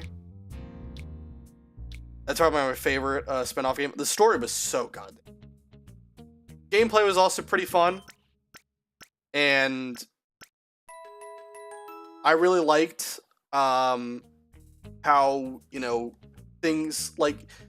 there was a lot of change for that game, right? Like, mechanically, it's completely different. Certain Pokemon are given, you know, moves that are either really powerful or, you know, maybe there's like ability changes that were really strong, right? Like the whole game was completely overhauled basically to make it work for that, you know, spin-off game. And it was great. It is one of the only Pokemon games that made me cry my eyes out. Yeah. To this day, and I know Gen 5 has a lot of diehard fans, and I respect that. I respect that. But I'll say this. I don't think any of the Pokemon games, any of the mainline Pokemon games, have had a good story. Not to say that Gen 5 had a bad story, I just don't think it was a good one, right? I've played a lot of JRPGs. You know, I've seen very good stories from playing those. I just don't think Gen 5 is one. But Explorers of Time, Darkness, and Sky, oh my god. It is crazy. It's crazy how far they were willing to go with that one. Like, I think the plot twist isn't too unexpected, right? It's not too unexpected. Maybe like Grovyle, like the whole reveal that he's actually not a villain, that might be a little bit surprising. But Dusknoir being bad, I mean, come on. How could you ever trust a guy that looked like that? But the fact that they take you to the future and the plan is to tie you up to a pole and have you executed quite literally by 1,000 cuts from Sableye? What the heck? It was a very dark game. It touched a lot on death, sacrifice. It was crazy. I loved it.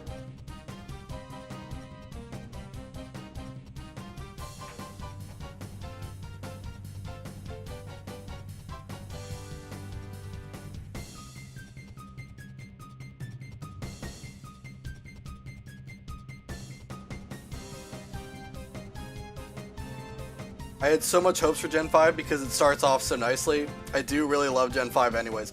Don't get me wrong, Gen 5 is a good generation. Not my favorite. Not my favorite. But I have gained respect for Gen 5 over the years. When I first played Gen 5, I hated it. I hated it. When I first played Gen 5, I thought it was so unfun.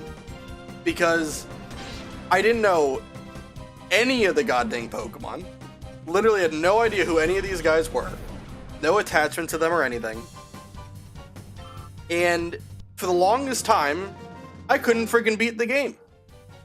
Because I was constantly underleveled, and when I got to the Elite Four, my Pokemon are like level 40 some, and then they're using 50 whatevers. And so I got trounced like a million times. I eventually gave up, came back to it later, And then I think I took Crocodile and I took Chandelure, leveled them up to like 60 or something, and beat the whole Elite Four with them. Later on, though, I replayed it, and I realized I was just bad. And once I came to that conclusion, I gained a lot more respect for it. Did you play the special episodes in Explorer of Sky? Yes, I did. Yes, I did. And the Grovyle episode is absolutely phenomenal. I didn't care as a kid if I see a cool Pokemon, I like it. Don't get me wrong, like, you know, I liked using the cool Pokemon too. And Crocodile was legitimately like a really awesome looking Pokemon.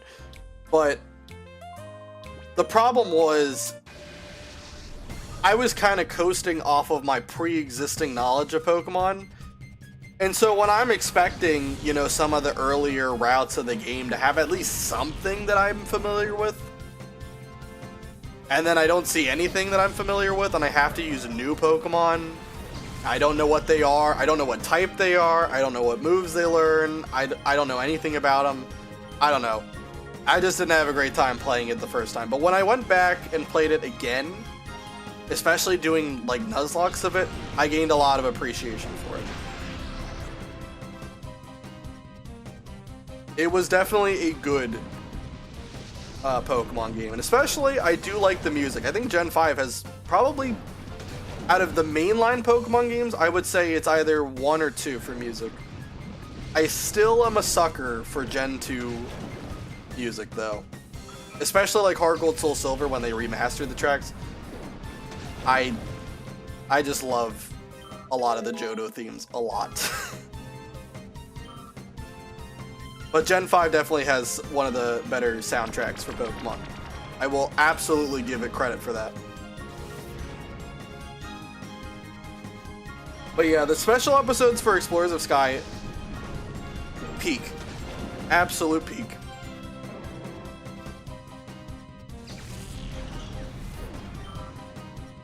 The final episode with Grovyle and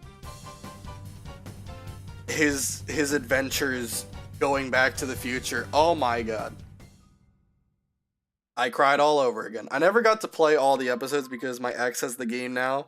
But the first one made me love Bidoof dearly. He's my favorite dude.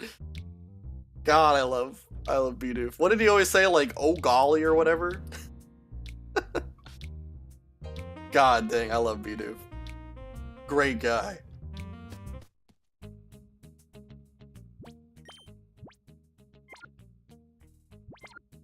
Okay, I need to just watch them now or something. Trust me. If you've never experienced them before,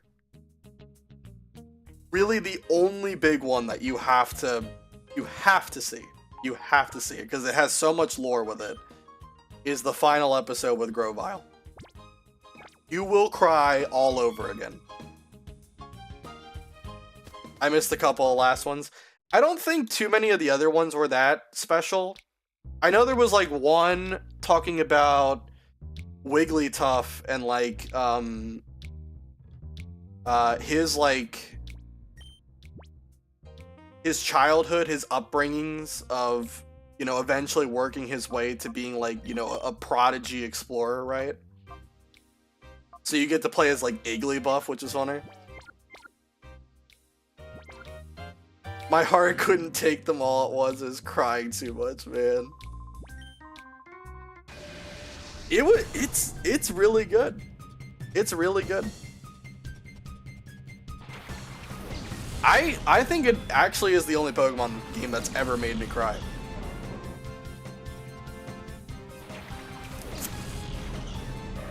I was devastated. Like, I played those games when I was like 12 or 13 years old. I was devastated. I couldn't believe it. The music just makes it so much worse. Oh, absolutely. And like, I've shown a lot of people, I've had them listen to the final boss music, the Dialga's fight to the finish.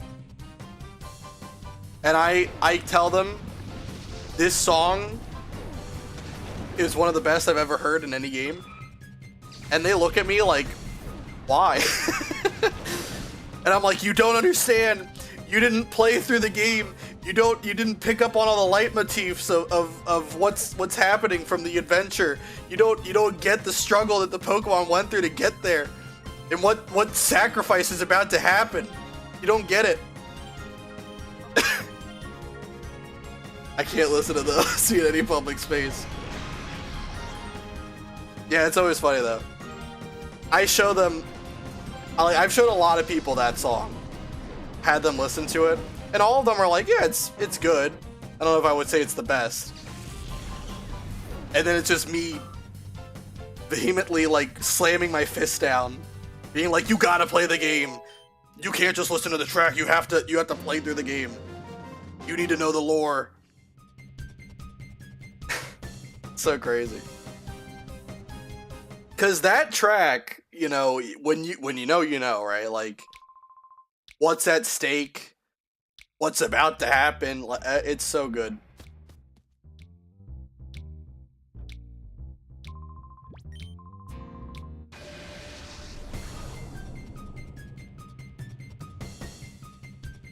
But yeah, it's a very good game.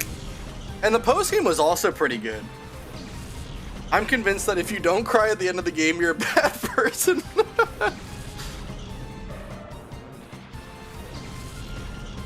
It's hard not to cry at it. It was very good. There's no way around it. Yeah, it's so good. And then there's also the post-game though. I never actually did the whole post-game of Explorers of Time, Darkness, and Sky, but I do know what it is. I don't know if you played through the post-game at all. But basically, you get, I didn't do all of it either, yeah.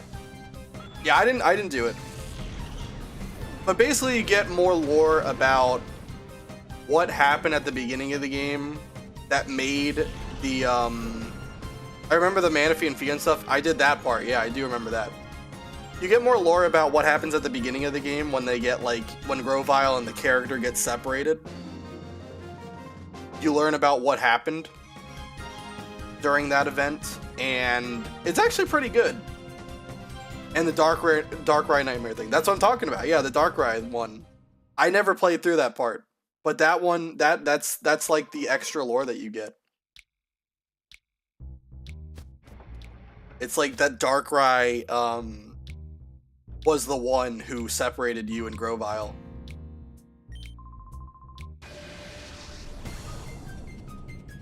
And then I think Darkrai tries to trick you by like showing up as Cresselia. And yeah, he just tries to kill you basically. It's not as like good as the main story, but it's still solid. I'm glad it's there. Because that was always like a plot point that was never talked about, like what happens at the beginning of the game where Grovyle and the player are like going through the time gate and then they just somehow get separated from each other. Because later on you go through the time gate again, right? And nothing weird happens. So it always seemed like a really odd, out-of-place point, but it actually does come back. Lots of Pokemon are out to actually kill you. Yeah, I remember the first Outlaw, the Drowsy. The Drowsy that like somehow separates from Meryl and then tries to force the little Azurill to go in the hole to get some treasure. What a creep. Yeah, that was really creepy. But I really liked like the whole the future like sensibility that the player had, the dimensional scream.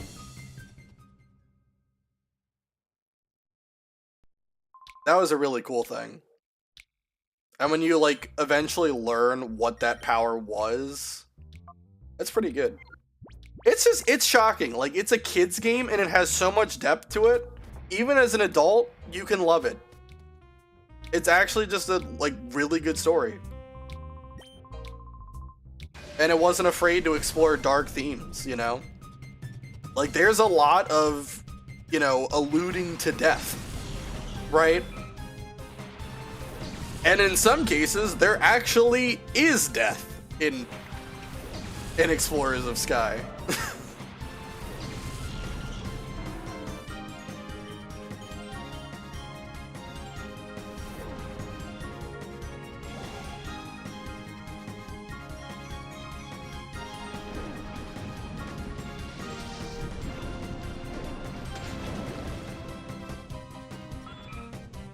Alright.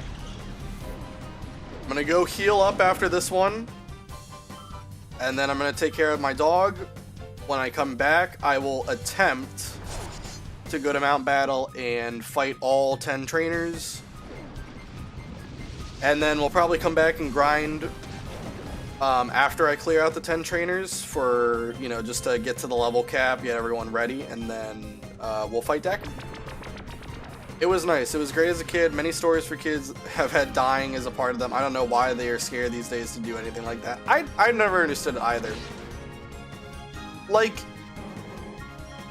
there's a good way to, you know, do anything when it comes to like a kid's film. Like, you absolutely can tackle tough subjects, right? Like death or I don't know. Let's not get into that. But you can definitely do like death properly in kids films. There's plenty. Yeah, there's plenty of different like kids media, whether it be movies or TV shows, games that can definitely do it right. There's wrong ways of doing it too, for sure, but I felt like it was done well in Pokemon. I felt like it was done well in a lot of classic films and such. But I don't know why films just don't want to do it anymore. I don't know. A lot of things, like, you know, what it means to be family friendly has just changed, and I don't think it's been changed for the better, in my opinion. Lots of pats to your dog. Of course. He's obsessed with them. But she's been good. She's been waiting, so I'm gonna take care of her really quick, and then once I get back, we'll do Mount Battle.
Alright. I am back.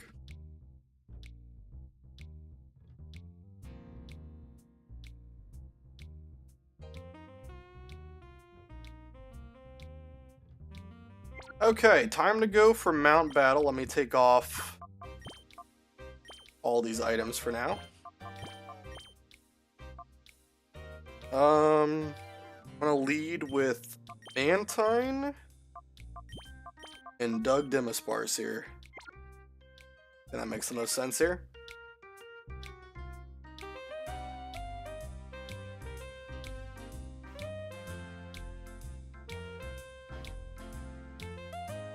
I think if I remember correctly from Mount Battle, let me use my chair in too.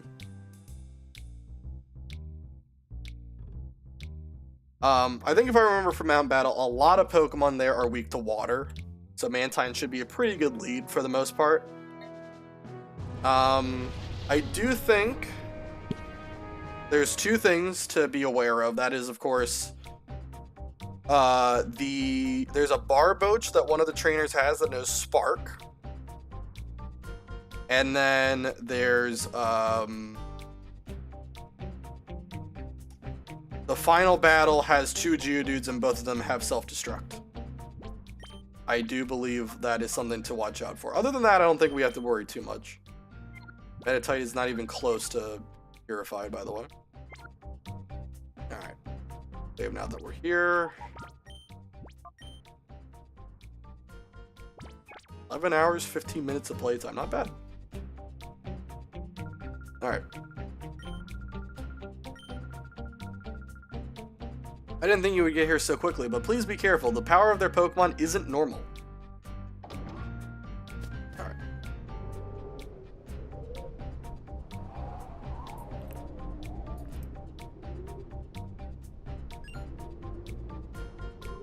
Whoops, hold on. Aren't you mistaking something? All trainers all training has been put on hold. Okay. But if you really must, sure, I'll battle you. Alright, what we got? Ryder Turo would like to battle. Trapinch and Numel. Alright, well, two Pokemon that are weak to water. I wish that Mantine knew Surf. Would make this a lot quicker, but it is what it is. I think between these two, probably Numel's a little bit more scary.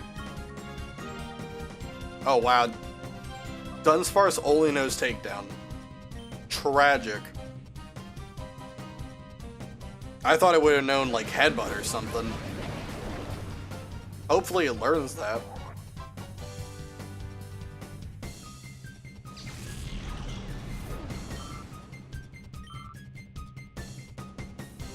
Sandshrew. Another Pokemon weak to water, huge. Hopefully Dunsparce can two-shot Trapinch here. Perfect. Good job, buddy.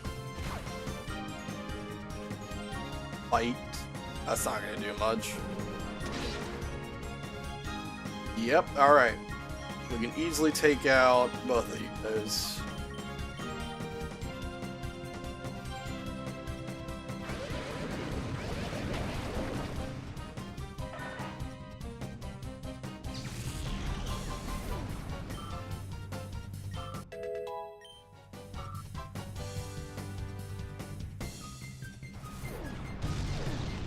Go. And that's the first trainer done. 9 more to go, and then we got Deckham.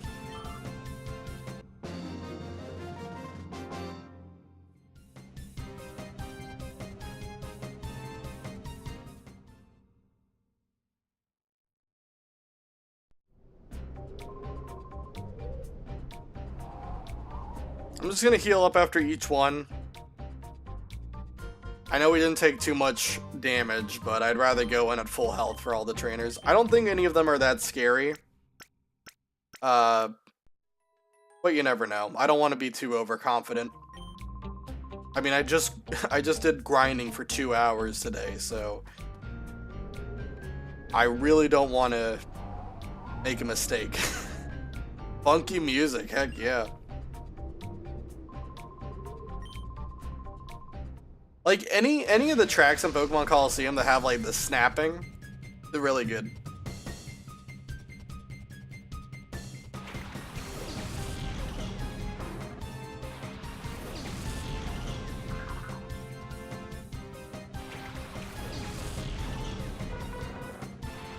I think when we get to the lab, there's like really good music just before you enter it. It's really good. But we'll get there when we get there. I really hope Dunsparce learns something better than what he's got. Swinub? Heck yeah, Swinub's good. His takedown as its only attacking move is just not it. Larvitar.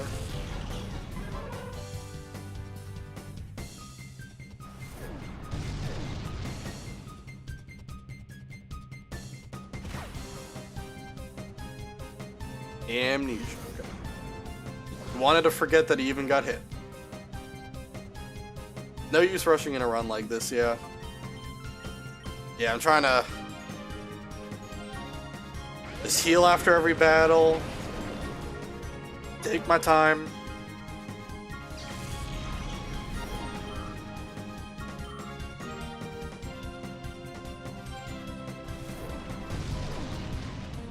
Hopefully Dunsparce does land like Headbutt or something. It might honestly be past the level that it even gets Headbutt. And I really want a better, like, normal type move than Takedown. I would even take Double Edge. At least Double Edge doesn't have an accuracy problem.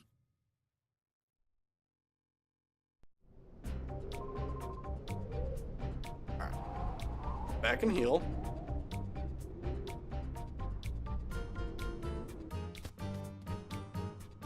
How much money do I have from battling all the, or not all of the trainers, Divil like 1,000 times? 83,000 is pretty good.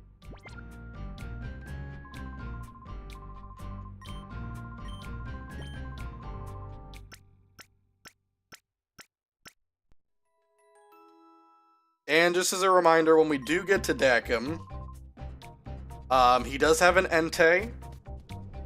And I know that every, trainer is considered an encounter for this run. But for legendaries, we're making an exception. I'm not using legendaries, so I'm not going to bother catching the legendary.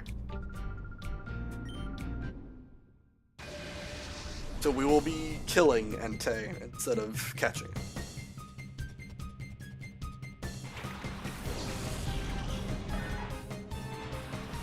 Geodude and Sandshrew.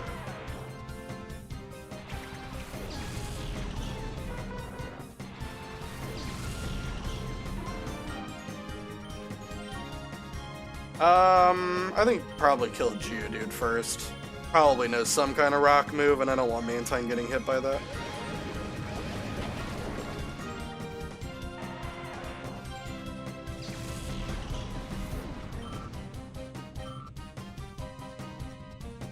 Numel.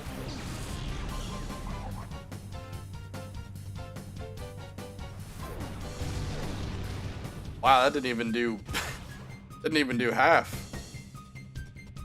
Swift. Wish you had HM strength here, but yeah, Dunsparce move pool is fitting. Yeah. I mean, really any normal type move that isn't 85 accurate would be nice.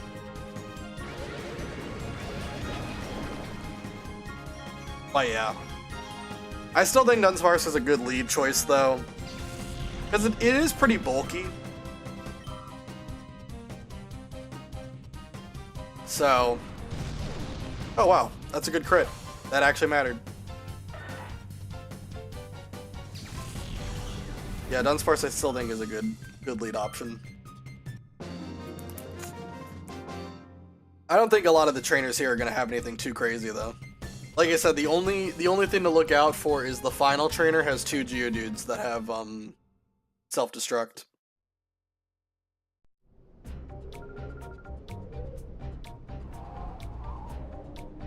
But we got a perfect counter with that.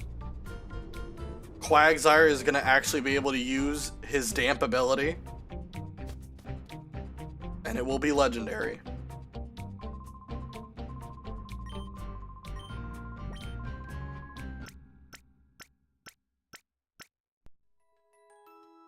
I don't know why the healing sound effect is so quiet. Like, the music has, you know, a decent audio level, but then the sound effect plays and it's barely audible. Number 4. That trio you've already defeated. If I liken them to food, they would only be hors d'oeuvres.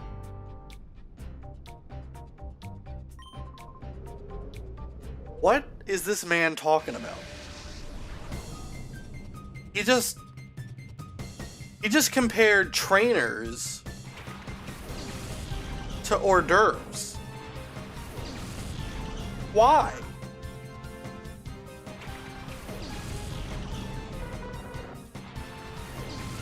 I don't know, maybe the healing machine is set on quiet. Yeah, maybe. I don't think Pineco knows how to blow up. But I might still take him out anyway.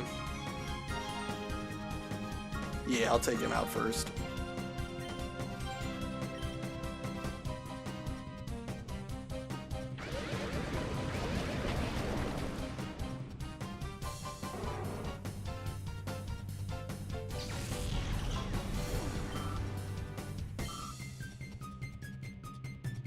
Houndour. Houndour might actually die in one hit to takedown. Not quite.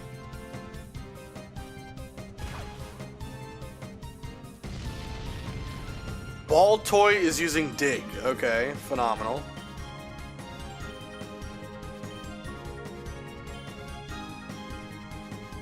Another day of NPC traders spewing nonsense. I don't know what he was yapping about. I don't know. Took me completely off guard when he said, if I had to describe the trainers you just fought to food, no one asked you to do that. No one said that you had to do that, my guy.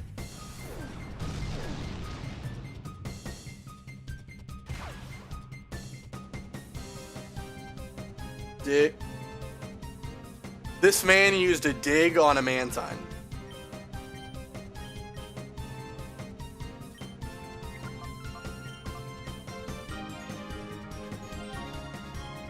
Sounds like something I would do.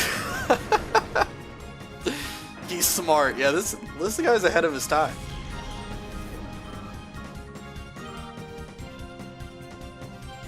Yawn. Just want to make him fall asleep if he tries to dig again. What is he doing? Stop digging. I mean, there's nothing I can do here. If only I knew the move Toxic, I could show you that rare interaction of Toxic hitting a dig Pokemon with a poison type, but no. I'm just gonna spite him.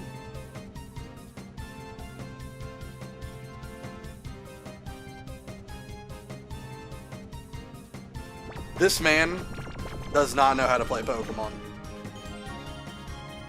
This is like me thinking Leer was an attack. This is exactly like me.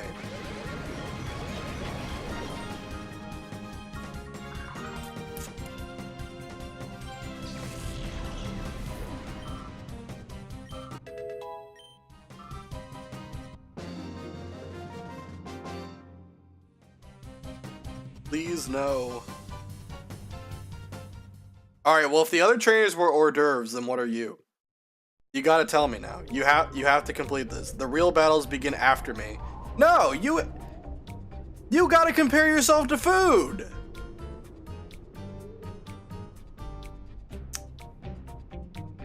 Boo! Well, everyone's gotta start somewhere. It's true. I do think if you don't know that ground type moves do not hit flying type Pokemon, you might want to reconsider a new hobby. Maybe you punch some sense into him. Alright.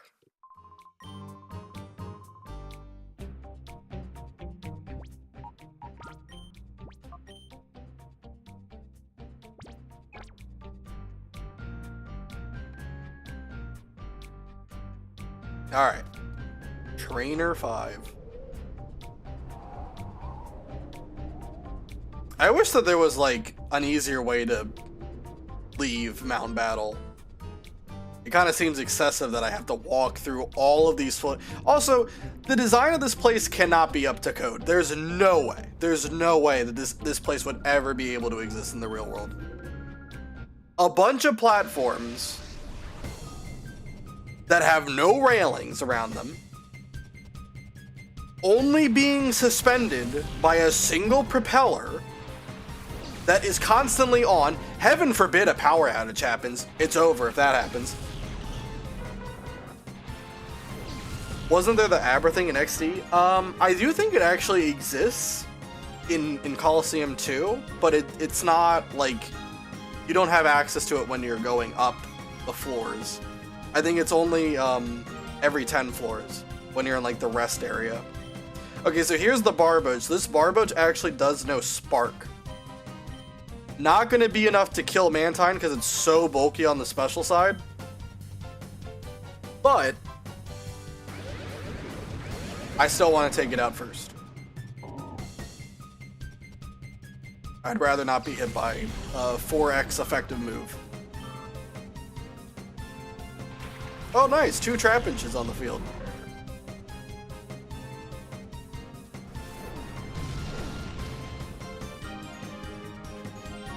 I think you could go back easier in XD, but I might be wrong. You're probably right.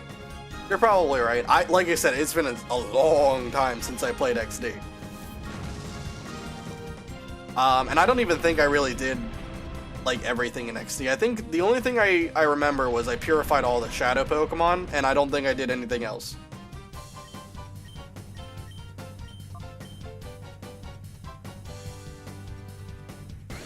I think purifying the shadow Pokemon in XD was way easier than Colosseum. In Colosseum, you have like one of 2 methods. Either you go into battle and keep throwing it out every fight, or you run around in a circle for like 500 years.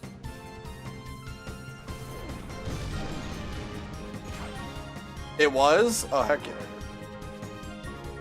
Another reason to go back and revisit XD. We'll see.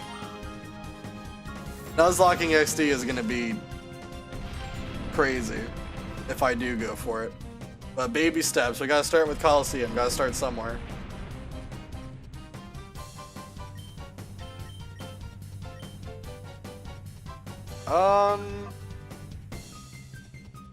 Takedown is going to do nothing, but I might as well.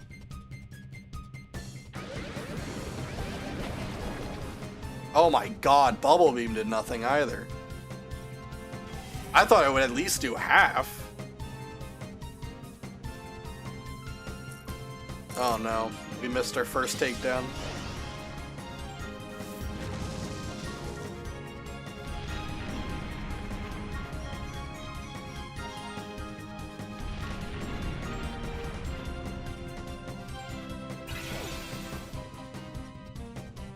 Man, this battle's gonna take forever.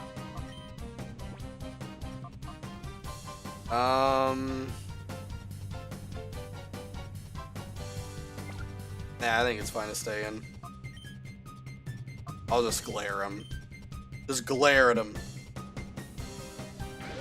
Because I don't think takedown's gonna kill anyway. Might as well just wait for Bubble Beam to hit 2 more times.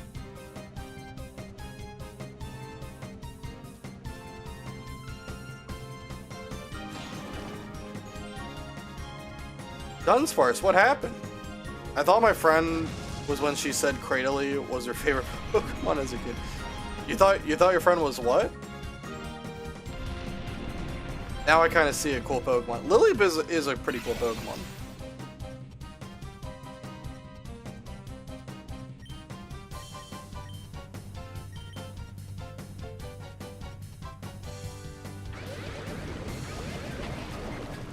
Like, most of the fossil Pokemon are pretty cool.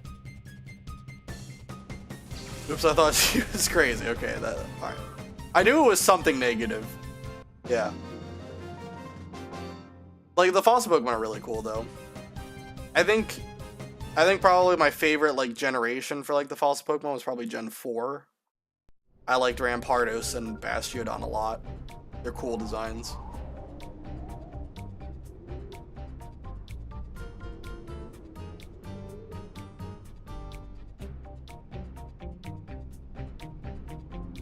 But Kabutops is also pretty cool. I like him. Omastar, never been a fan of. Looks too creepy for me. And Aerodactyl is, you know, come on. It's a freaking pterodactyl made out of stone. Incredible.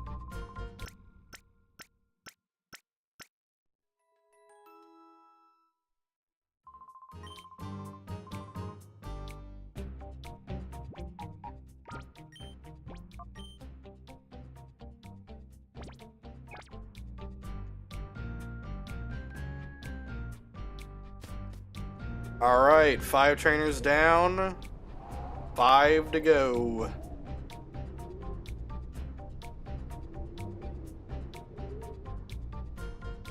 Don't worry, we'll be revisiting Mount Battle later on, when it reopens after the whole Cypher invasion here. Alright, 6. Hello, hello, hello. If you want to get by me, you have to watch my performance. Okay, let the show begin.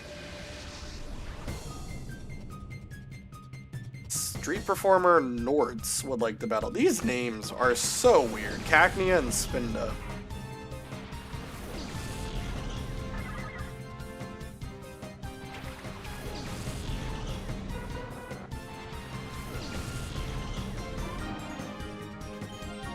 Alright, let's just use Takedown on Cacnea and Bubble Beam on Spinda.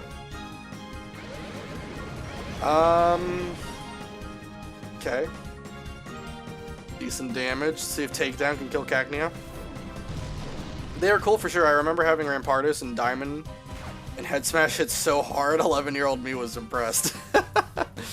Yeah, just ignore how much brain damage Rampardos does in return whenever it connects. Oh, Teeter what? What is this? When does Cacnea even learn Teeter Dance via level up? And Spinda has freaking own tempo, doesn't it? That's nonsense.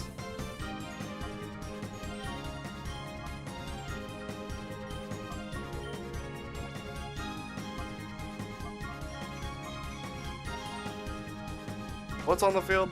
A Spinda and a Cacnea. They both give special attack. In that case, I guess let's just go to... Who taught her to dance? You're not allowed to dance. Let's go for Alligator. I don't want to send in Quagsire because of grass. Eh. I'll just go to Plusle.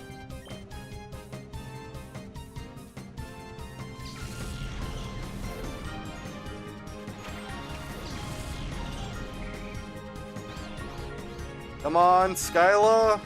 Yeah, there you go. Get Spinda off the field.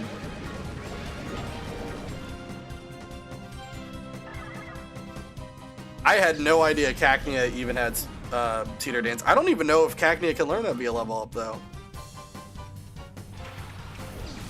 Skyla coming through. I mean, Mantine's been putting in a ton of work. Oh, Needle Arm. Wow. Look at him go. Oh, shoot. Pretty good damage right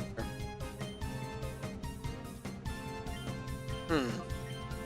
Well, now I want Plusle to not be on the field. Let's send in...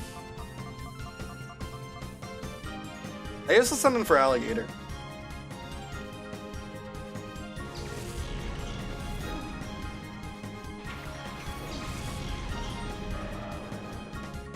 Future Sight. Foresaw an attack. Doesn't tell me who he targets though, that kind of sucks. Nice! Break through the confusion twice. Love to see it.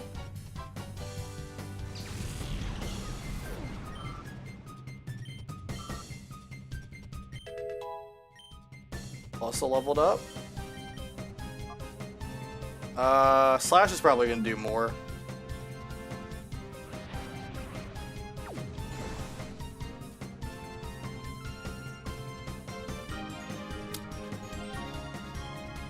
Come on. Mantine, you can do it. Lowered speed. Dang.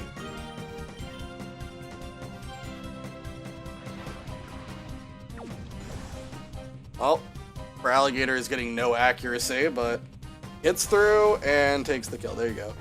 Teeter Dance is an egg move on Cacnea. Yeah, that's illegal. Where the fuck do you breed in this game? In Agate Village, you can only put one Pokemon in. You can't even put two. So how the heck do you breed? Hell, Mayo, don't ask.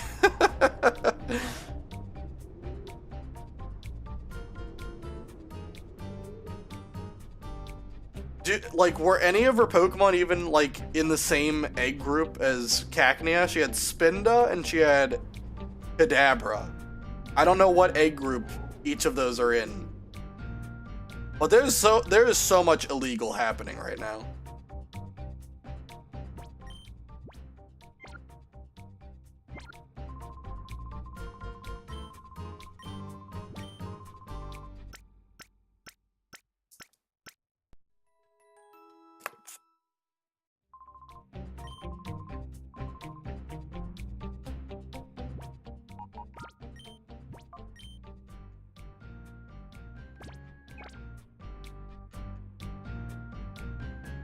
What happened?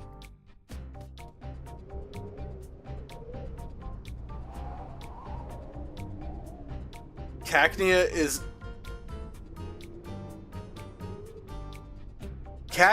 in the human shape egg group? I'm not even, I mean, I can understand Cacturn being in there, but Cacnea. No wonder men have such disillusioned fantasies of what the real male body looks like, because Cacnea is the peak male body. That's the real peak performance that everyone needs to strive for.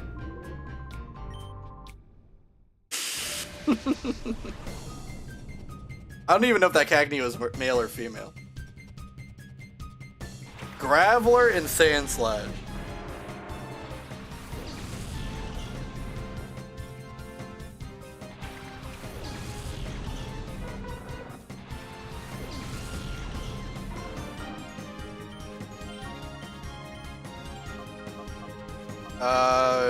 Yeah, I'm not even gonna bother using Takedown on Sandslash. It's gonna do freaking nothing.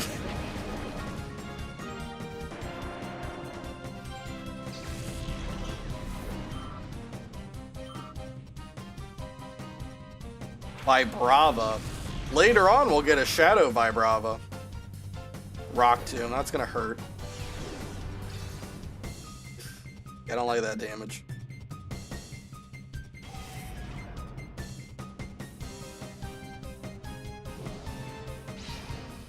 Okay.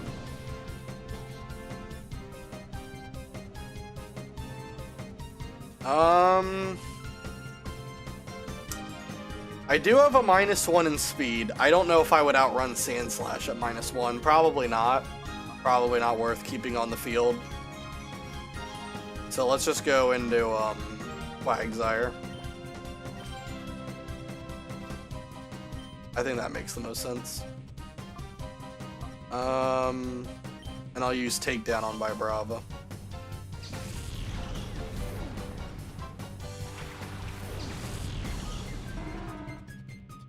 Oh no, Spinda is in human shape group as well. Oh no. Well, now we know who it bred with.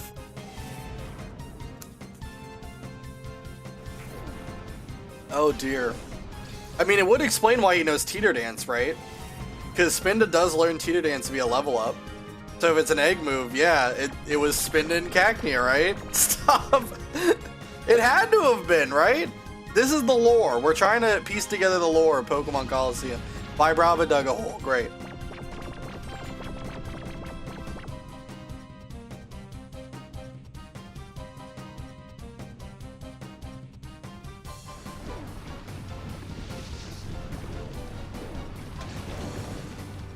Oh my god. That damage was awful.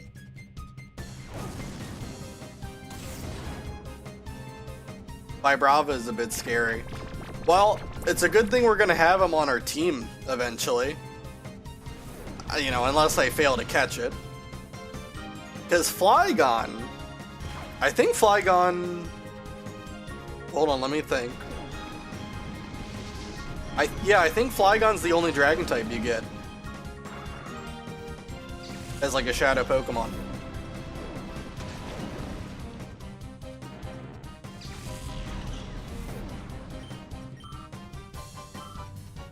But that'll be really good, because it's got good stats, and it can learn Flamethrower for coverage, which is really nice. Oh, Altaria! You're right, Altaria, yeah. It is in the game, yeah. I was thinking, like, what's to come? Yeah, Altaria, yeah, it is a dragon flying type, true.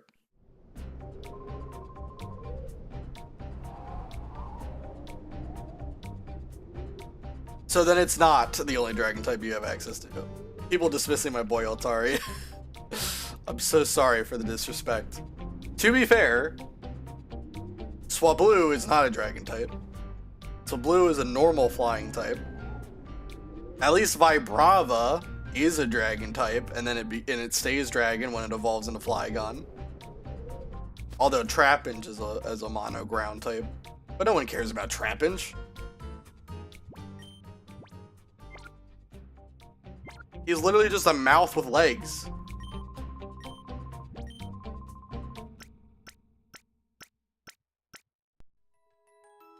This healing machine is really pissing me off with how quiet it is. It's on Do Not Disturb mode.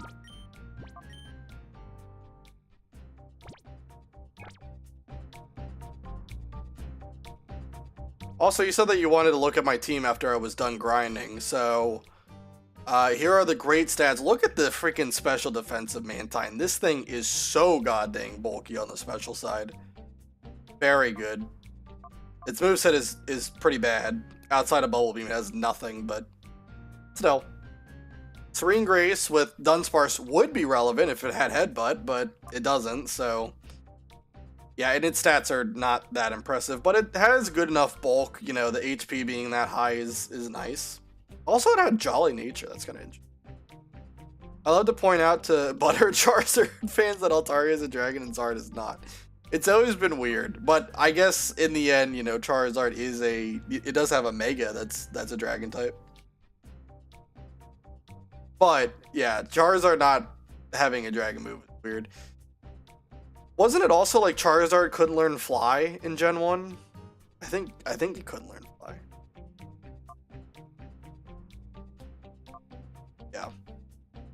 Metatite, not very good stats. I think the speed is horrible. I think the speed really is terrible.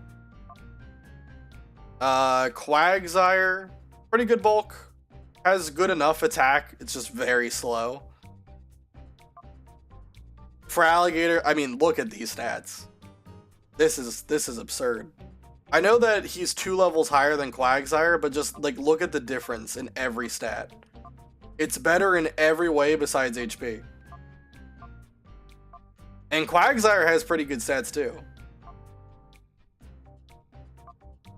And then Plusle, who is all about damage and being fast and really not much else. It has good special defense, I guess.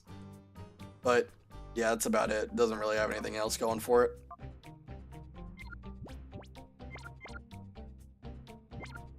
So that's what we're working with right now.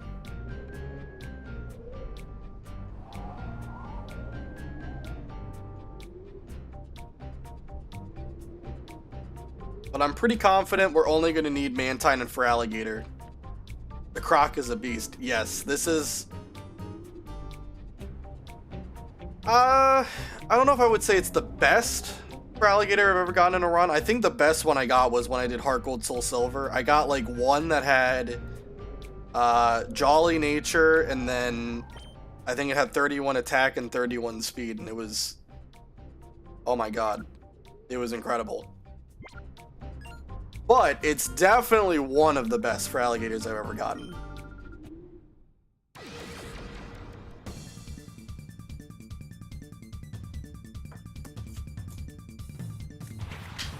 And it's a big deal because in this game, unlike Heart Gold Soul Silver, there are no punches pulled.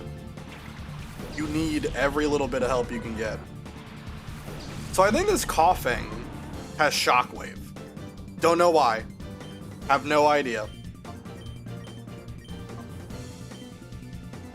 But I'm gonna take out the coughing first.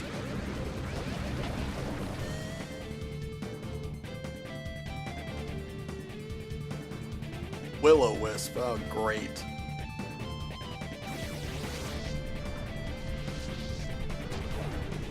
We also have a music change here too. Nice job done, Sparse. Big.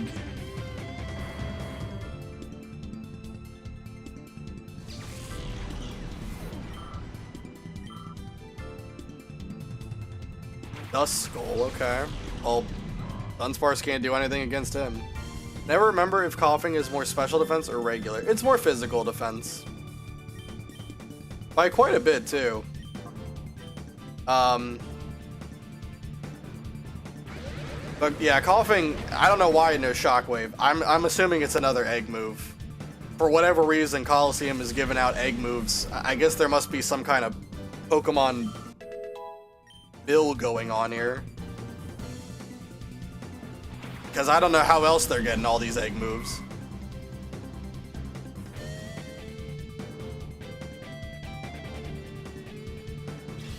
You're telling me Glare doesn't affect him because he's a ghost type? You factor in type matchups for Glare? I didn't even know that, because you can use Tail Whip on a ghost. Well, now I know.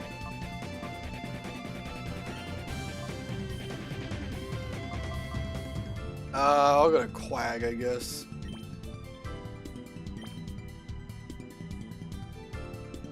It was cool that XD gave Purified Shadow Pokemon special moves. Yeah, that's true.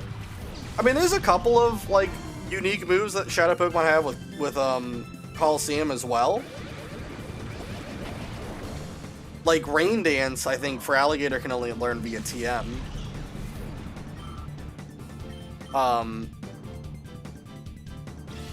But I don't know, like, they're getting some really interesting coverage moves.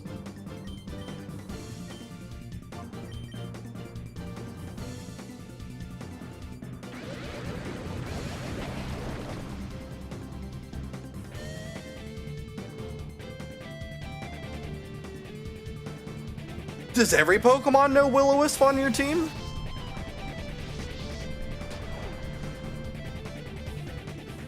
This is not right. This is not right. This is an injustice.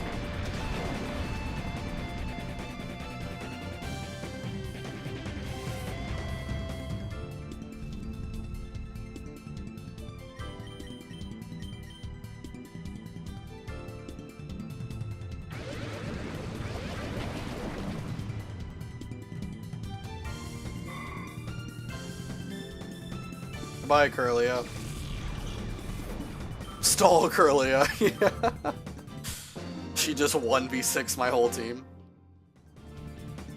Isn't right, I shouldn't lose.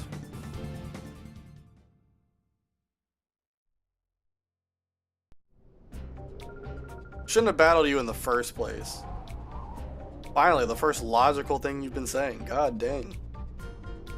Just burned all my Pokemon. Did nothing else, and then lost.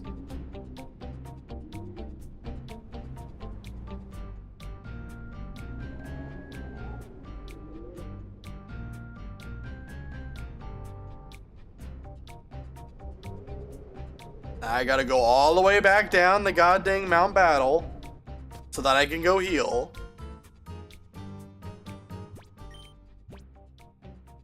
Also, how close is Mantine? 1736 XP away. Okay. I think it'll be fine for 2 more battles.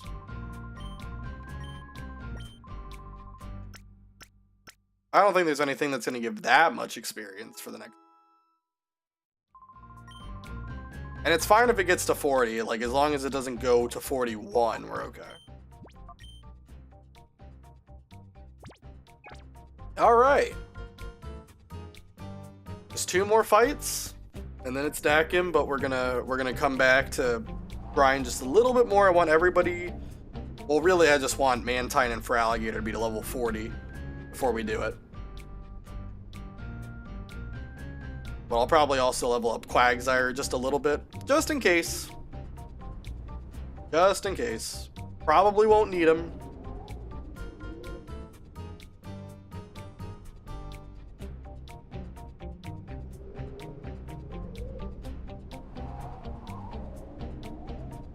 Alright. Done well to get here, but there's no next battle for you after this. I'll destroy you thoroughly. So I thought that there was one other trainer before Dakim. Turns out this is the last fight before Dakim, so these are the Geodudes that know how to blow up.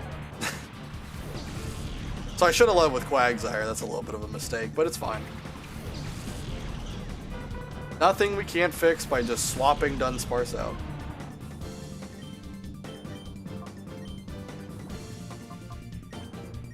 Alright. So now if they click self-destruct, they won't be able to actually blow up.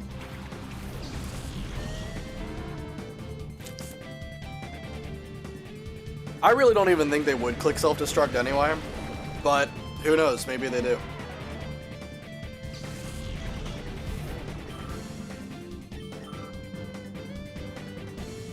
Sand Slash. It did. Oh.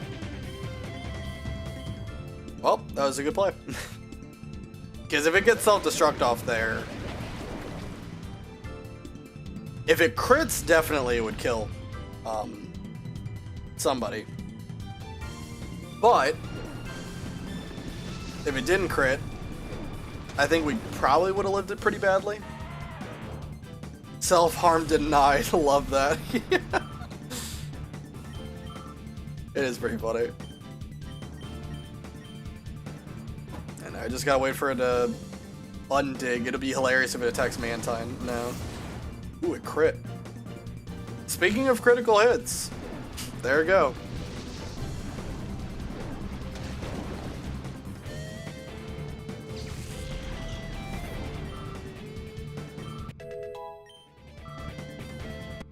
It's a good thing Quagsire is bulky as heck.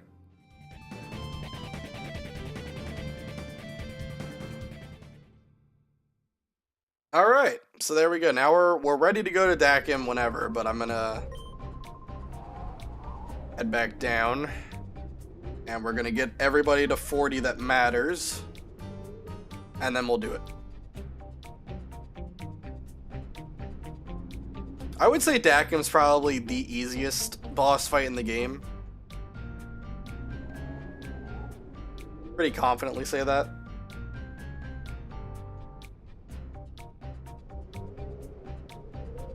I'll go get some chocolate.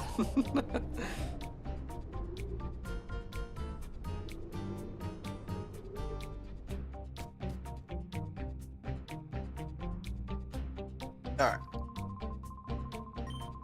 Heal at the very quiet Pokemon healing station.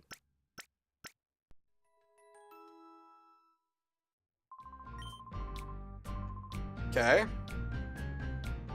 And let's save, and then I'll go back to Pirate Town. But we won't spend nearly as long as we did last time here. Alright, so let's see. I need, first of all, I need Feraligatr to be the lead.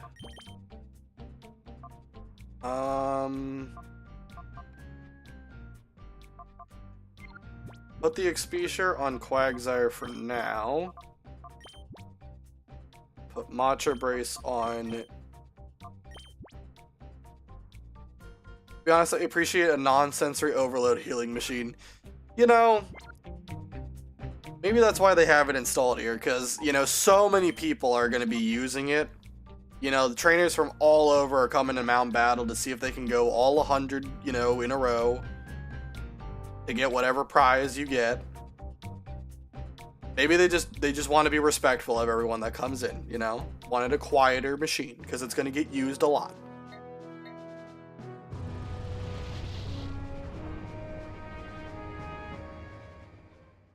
I mean, I've already used it 10 times.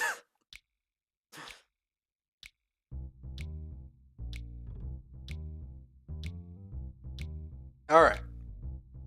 And then I think once we beat Dakum, everyone's team in Pirate Town is going to change. Which means we get more experience, which is good. But it also means that Divil is no longer going to be my guy for grinding because Seadra gives defense and special attack EVs instead of just special attack like Horsey does. I presume the ones that grind there the most are the most neurospices. Yeah.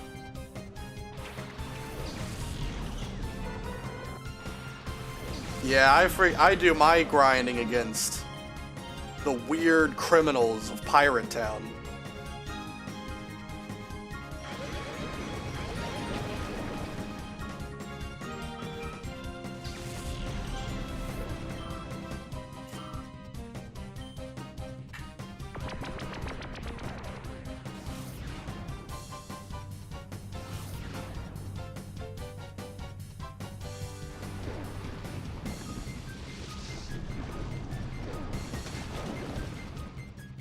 Dang, almost killed with Surf.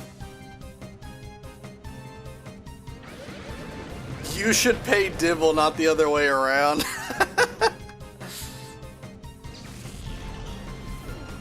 Listen, he has clearly found some secret technique to healing his Pokemon. I need to go all the way back to a Pokemon Center to heal my Pokemon. Like, for him, I take 10 steps away from him, and then suddenly they're healed.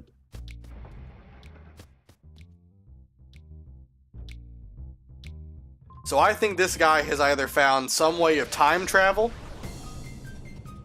or maybe he found a way to stop time, or he's already gotten an infinite money glitch.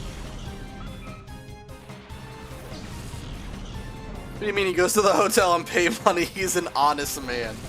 Yeah.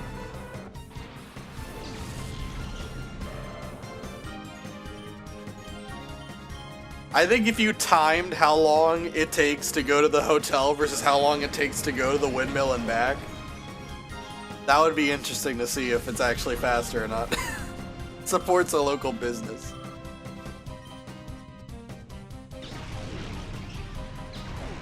Well, right now he's supporting a local business. If, you know, I opened up a business that just was like, you know, the bank of me, you know?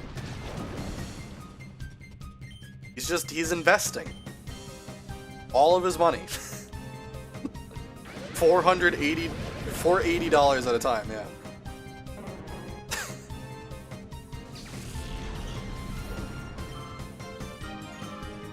I'm not scamming him. The money's gonna go to good use. I'm gonna invest that money into getting more Pokemon to then come back and fight him and get more experience from him. It works both ways. I wonder what the return on investment's gonna be. Well,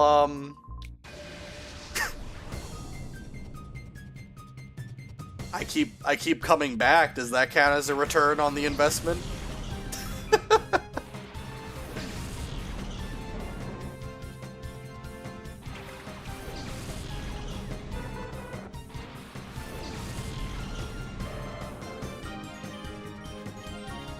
I don't know, but I ship it.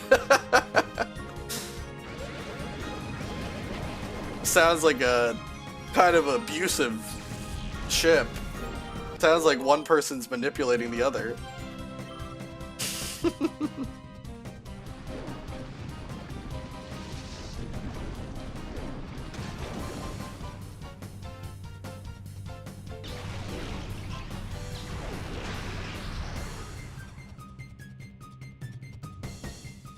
Alright, Mantine's 40, so now we gotta put Mantine in the back row and put Quagsire in. Psyduck is just perpetually falling on his head, getting more of a headache. It'd be a cool mechanic if one of the fights, Psyduck had blue eyes like he does in the anime, and he just unleashes like a one-hit KO psychic move on me.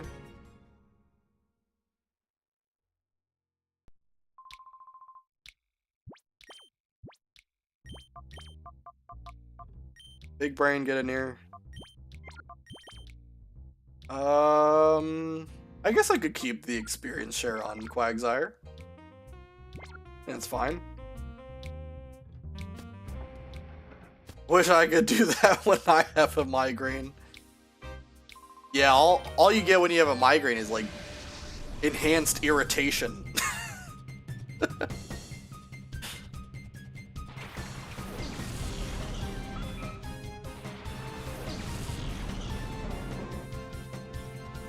I mean, it could be worse, because I think Psyduck's Pokedex entry is that he always has a headache.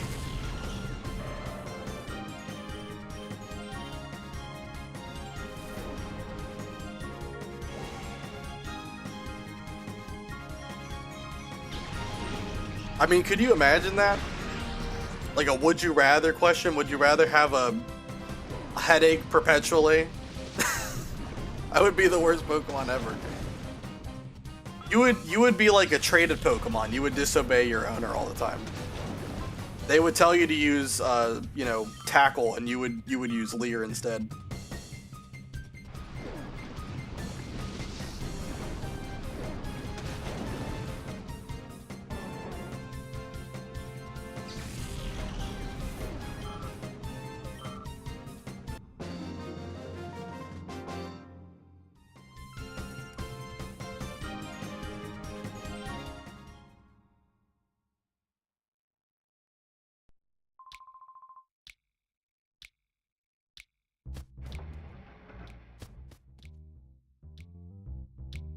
I always thought the, like, Pokemon disobey mechanic was so weird. I do feel bad for poor Psyduck.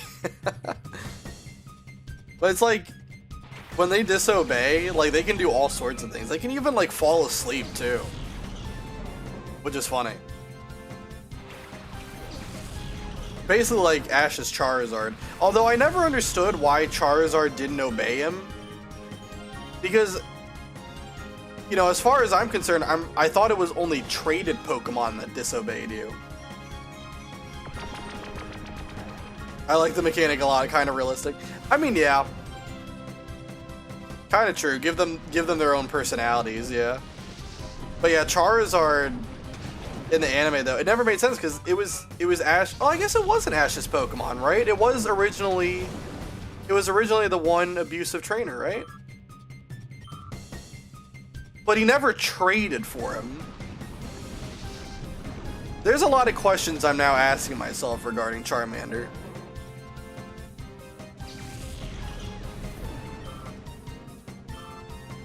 Like, is trading the only way to obtain a Pokemon from someone? Theoretically, couldn't it just be that he released him? And then he recaught it? I just wanted to talk to him. Yeah. I don't know. I don't really fully understand how it works. But I guess, yeah, it wasn't his Pokemon, right? Because it was the one guy. I don't know what the guy's name was, but I'm glad we cleared up that misunderstanding. I guess it makes sense. But also, to the same token though, Ash had all 8 badges when he went to the Elite Four. So it shouldn't have mattered what level Charizard was. He should have obeyed no matter what. The anime logic is, let's have no logic at all, to be fair. It's true. But god dang it, I want there to be some kind of, you know, ground rules that we're all abiding by.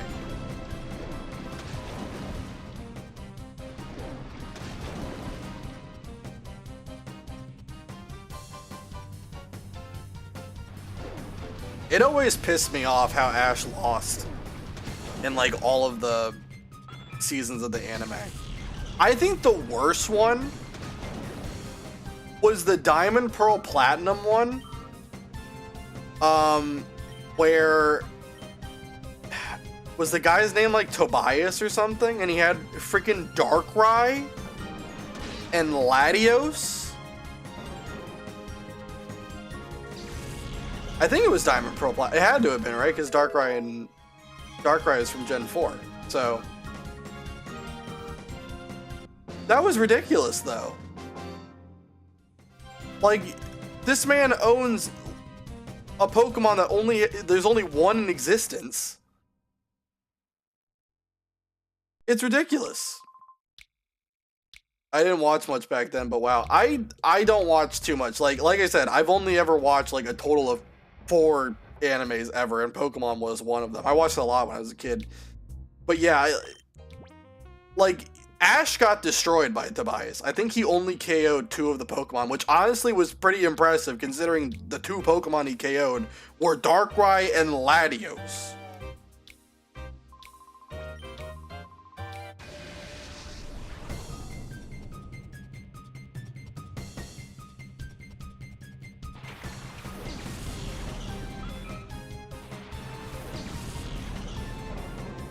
But yeah, that was wild. You would think the Pokemon League would have some kind of rules and regulations of what is and isn't allowed. And I would definitely say a Pokemon where there's only one in existence, and it's not even supposed to be a Pokemon that's, you know, it's not supposed to be something you catch. What anime have I watched? Pokemon, Yu-Gi-Oh!, Digimon,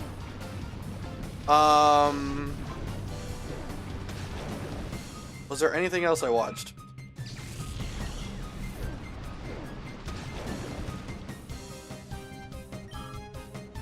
If you want to be technical, I did watch at least a little bit, not all of it, a little bit of the Persona 5 anime. So yeah, there you go. If you want to count that as 4, sure. But that's what I've watched. Pretty much whatever was on during my childhood, that's what I listened in or tuned into.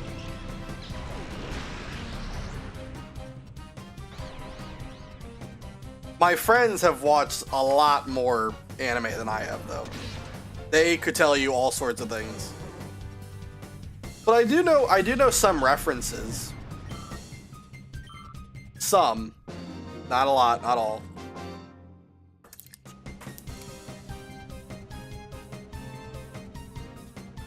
Oh, so you haven't indulged in it later? Yeah. No, I haven't really watched too many as an adult. How much until... Okay. I'm gonna go heal. Yeah, but that's pretty much all the anime that I've watched. I'm not too well versed in anything.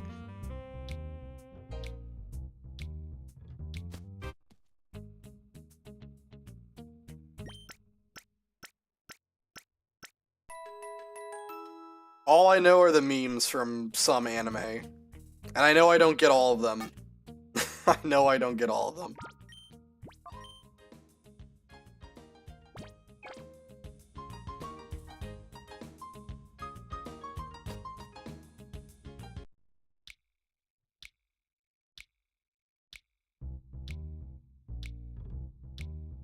Yeah, I don't really know fully why. I've never really watched that much anime. I'm not a huge anime person, but there are some that had an impact. Like, it's so weird, because, I don't know, like, I just look at anime and I'm never really that interested in it. But then I look at JRPGs, and I don't know, for some reason, those seem a lot more interesting to me. I don't know, I think there's like an element that I kind of want to be involved in a story and not really just be told a story. I kind of feel like it's always been like that, because I don't really watch like a lot of TV either. Like, I know a lot of people are talking about, like, you know, Severance is one that a lot of people are like, oh my god, this is so good, you should watch it. But I don't know, I've never really cared about TV or whatever, so I haven't watched it. I haven't watched a lot of anything. I've stick to video games for the most part.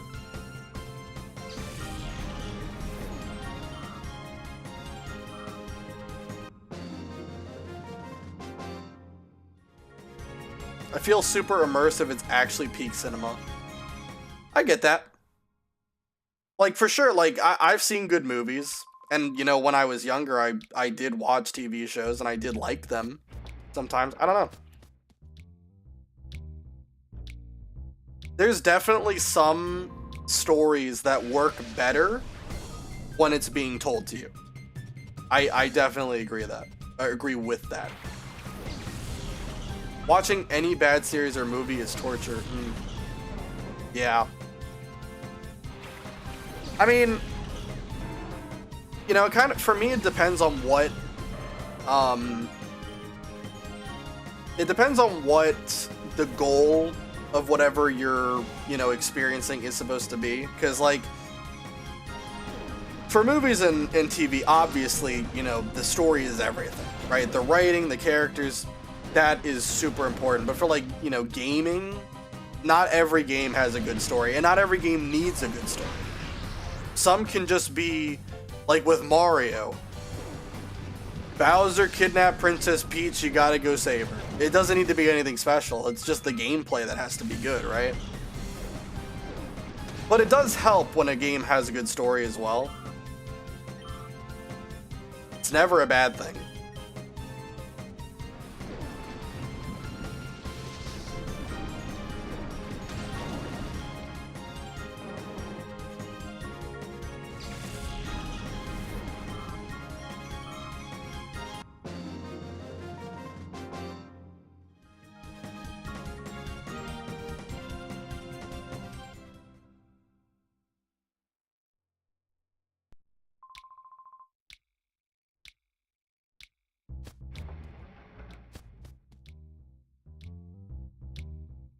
Another anime-esque game that I played, that isn't a JRPG,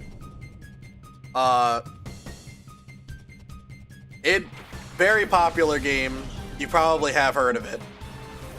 It's Doki Doki Literature Club. That game, that's peak. Loved it.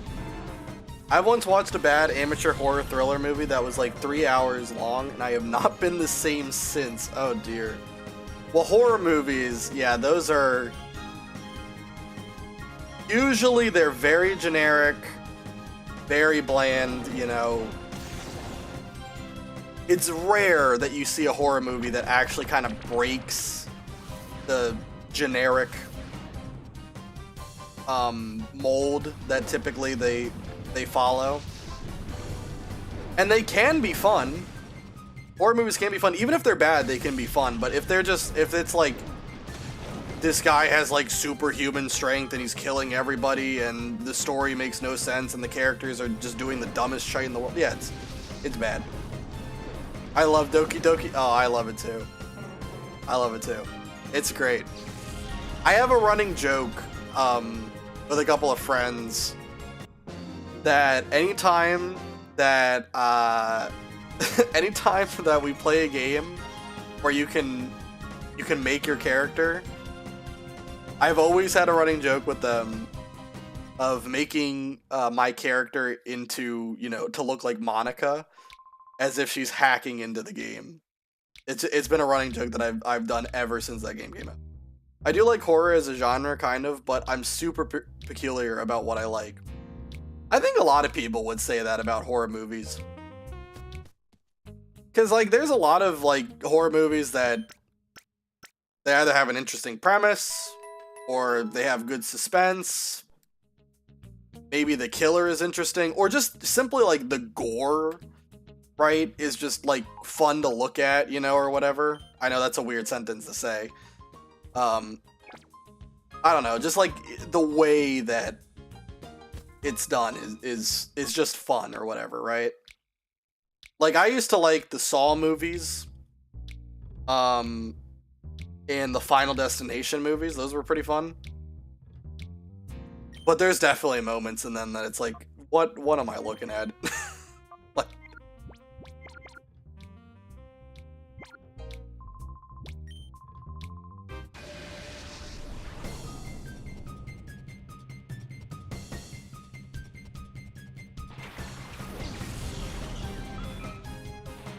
some 80s weird splattergore stuff is amazing and makes you laugh. Yeah, those are always fun. Like, ones where you can go with friends and like all just collectively go ew, but also laugh about it at the same time. It's always fun.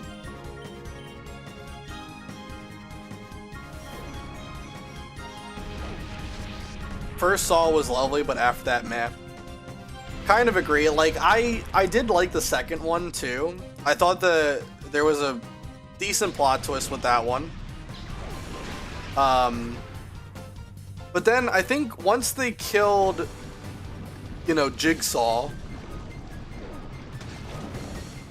there really wasn't much they could do at that point. You know, the big thing that made those movies what they were was the fact that it was, you know, it was him being the mastermind behind everything. But once they killed him, it's like, okay, well now what? Who's the antagonist?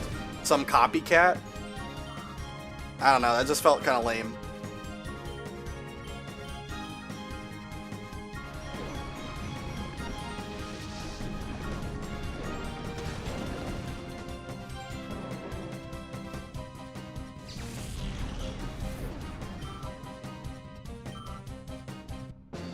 Wow, for Alligator is like 1 XP point away from leveling up. Tragic.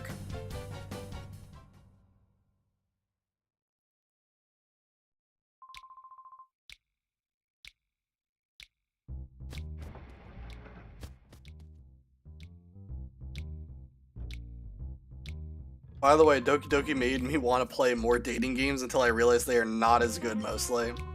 True. And Doki Doki, like, talking about that, it's so sad to me, because I could be wrong, it wouldn't be the first time I've been wrong, but I'm pretty confident we're never gonna see, like, a sequel to Doki Doki, and it's so sad, because there was always supposed to be a second game. When the game came out, when Doki Doki came out,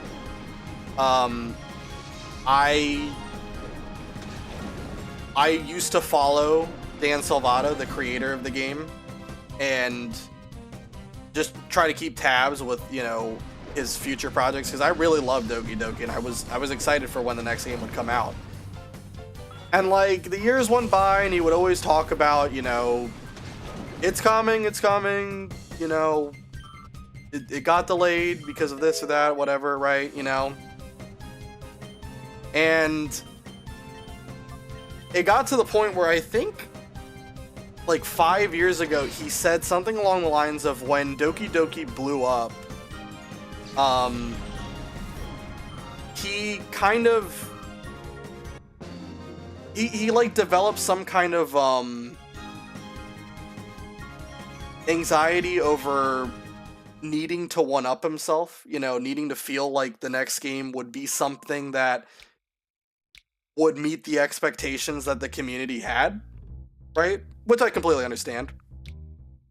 But he basically admitted that what he originally had planned for the game, he scrapped. And I think once he did that, any chance of the second game was out the window. Because I think whatever he wrote originally, I think whatever it was the only thing that was going to work. And as soon as he scrapped it and tried to rewrite it, I think that was the death of the game. I could be wrong. Maybe years from now it'll come out and I'll be looking like a doofus. Wouldn't be the first time. But yeah, it's just so sad, because I really, really was looking forward to that game.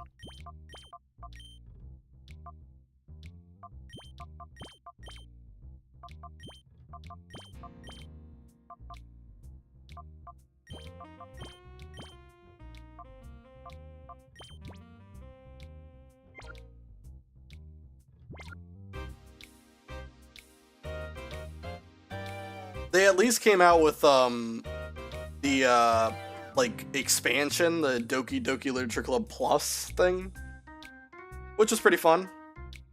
I played through that. It added some like side stories and also another teaser of sorts for the second game that never would, you know, I don't think it's ever gonna come out. I mean, it's been like what, 8 years since Doki Doki came out?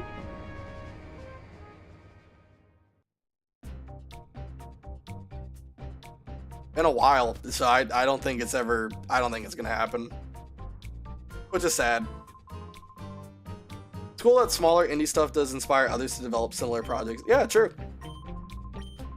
And there have been some really dang good indie games that have come out recently.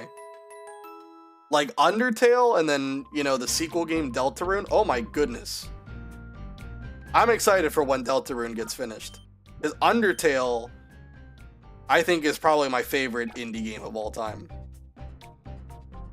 I mean, it's not indie anymore. Like, I think everyone knows that it's no longer an indie game. But, like, it's an absolute, like, classic game.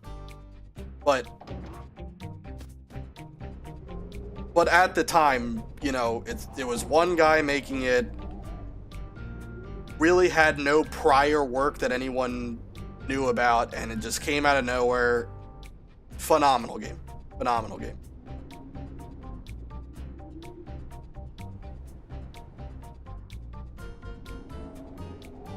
Alright. So now we got Dakim. And we're not catching Entei. All kinds of RPG Maker stuff is fun. I don't know much, but when I was younger, I loved Yume Nikki. Oh, I have explored so many, like, old RPG Maker games. There are some really good ones. There's also some, like, just, like, meme ones, and those are also fun, too. Also, what did I put on you? Oh, I put the Expedia on you. That's a mistake. I meant to put Mystic Water on. Undertale is super fun. Yes. It is a very fun game. I remember I was trying to get my sister to play it. And for the longest time, she just kept saying, "No, I don't want to do it. No, no, no, no, no. I don't care about that kind of game." I finally got her to play it. And when everything was done, she just kept talking to me about it, and we still talk about it to this day. Like, she's a huge fan of it now, so it really, I feel like it's really a game that anyone can enjoy. It helps when you have experience with, like, you know, RPGs or just like old school style games, but definitely I think anyone can find enjoyment in it, and the story especially is really good. Everhood was never one I wanted to play. The sequel is a bit of a letdown, though. Oh, newer one I meant. Okay. I thought you were talking about something called Everhood, and I was like, oh. The newer one I never wanted to play. Sequels. Oops. You talking about Deltarune?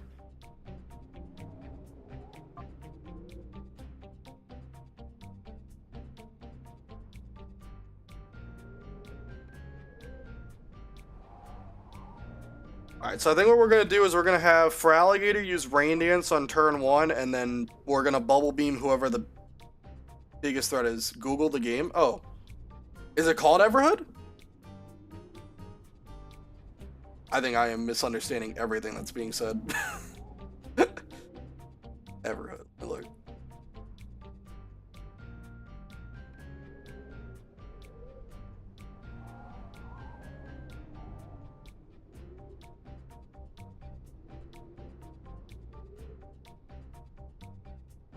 An unconventional adventure RPG.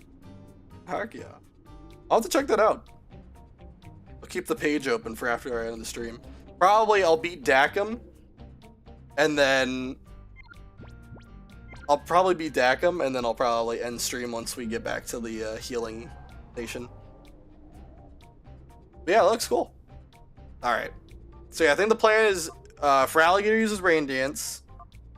And we're going to Bubble Beam whoever I think the biggest threat is on the field. Probably just going to be, I think he has, Matang is the guaranteed lead, and then there's Camerupt, Golem, Marshtomp, and Entei. Entei will come out last, no matter what. The goal is to have there be 3 Pokemon on the field. Or, not 3 Pokemon on the field, that would be crazy. 3 Pokemon left for him. And then we take out both the Pokemon at the same time, so it's just Entei. And we should be able to win pretty easily. I don't think this is going to be hard at all. Alright, Dakim.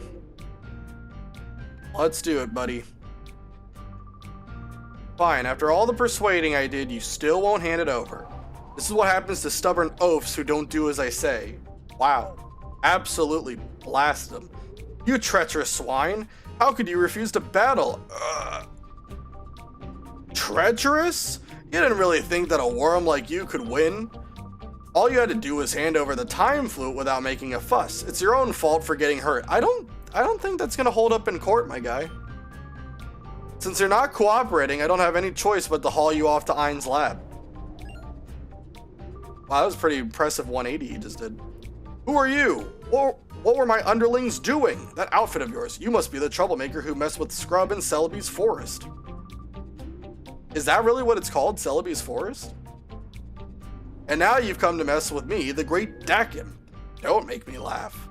I'll pound a lesson into your flesh and bones so you'll never even think of bothering me again. That's what an abuser would say, sus. Yeah. We got new music. First time we listen to this track.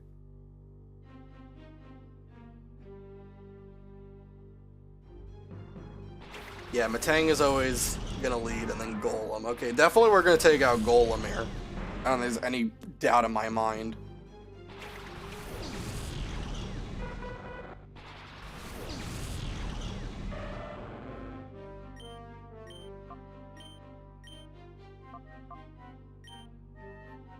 Oh, Golem on Protect, okay. That's fine. Whatever Matang is going to use, it's not going to do a lot.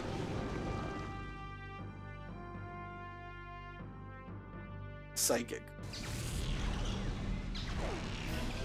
21 damage, that's not that bad.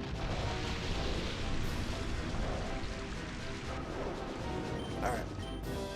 We'll go Bubble Beam on Matang, and Surf should take out both of them. I don't think Bubble Beam on its own is going to take out Matang. Yeah, but Surf with combination should do it.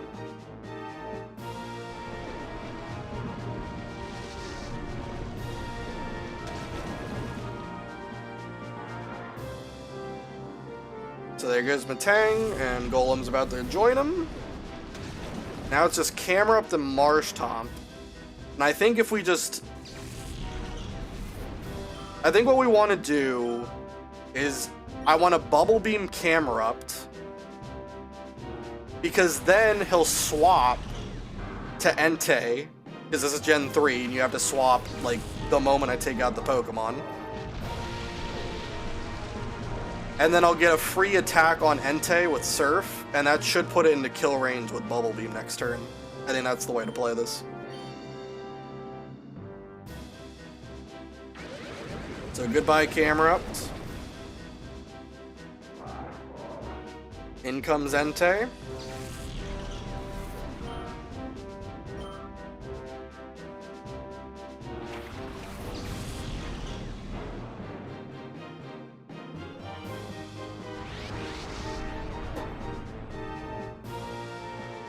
Surf is probably going to do about half, maybe a little over for Entei.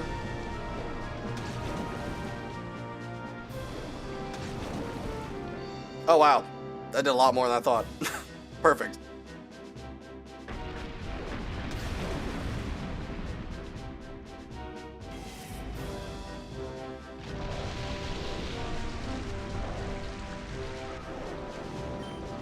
And we're just gonna Bubble Beam Entei to take him off the field and defeat Marshtomp with Surf. Yeah. Not worried about catching any of the legendaries. I could have thrown a ball just to see, but yeah, it's fine.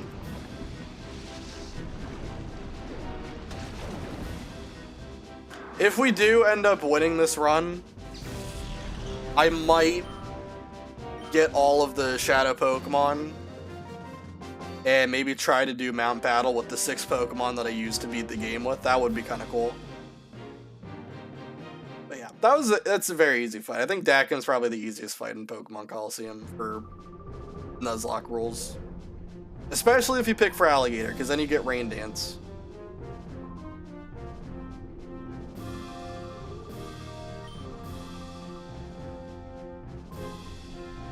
Alright. This isn't over yet. Stronger Pokemon are being made even now. You better get serious about training your Pokemon for our next meeting. Man just jumped. Did he? He died. He died. There's no other... where did he jump to? He jumped backwards. He died. One F-disc. I love how he flies away. Did he fly?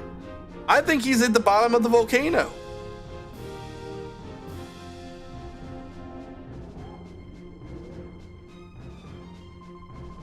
Ow, that wasn't an experience I'd ever want to have again. I'm glad he came to my rescue, thank you. I'm Vander, I'm an area leader here at Mount Bowden. I'm Rui, and this is Wes. We're glad to see you. What you told me explains a lot. Thanks to you, I know exactly why they attacked us. Did you see his muscles? He bounced to the sky. Yeah. Man can defy the laws of physics with those goddamn biceps.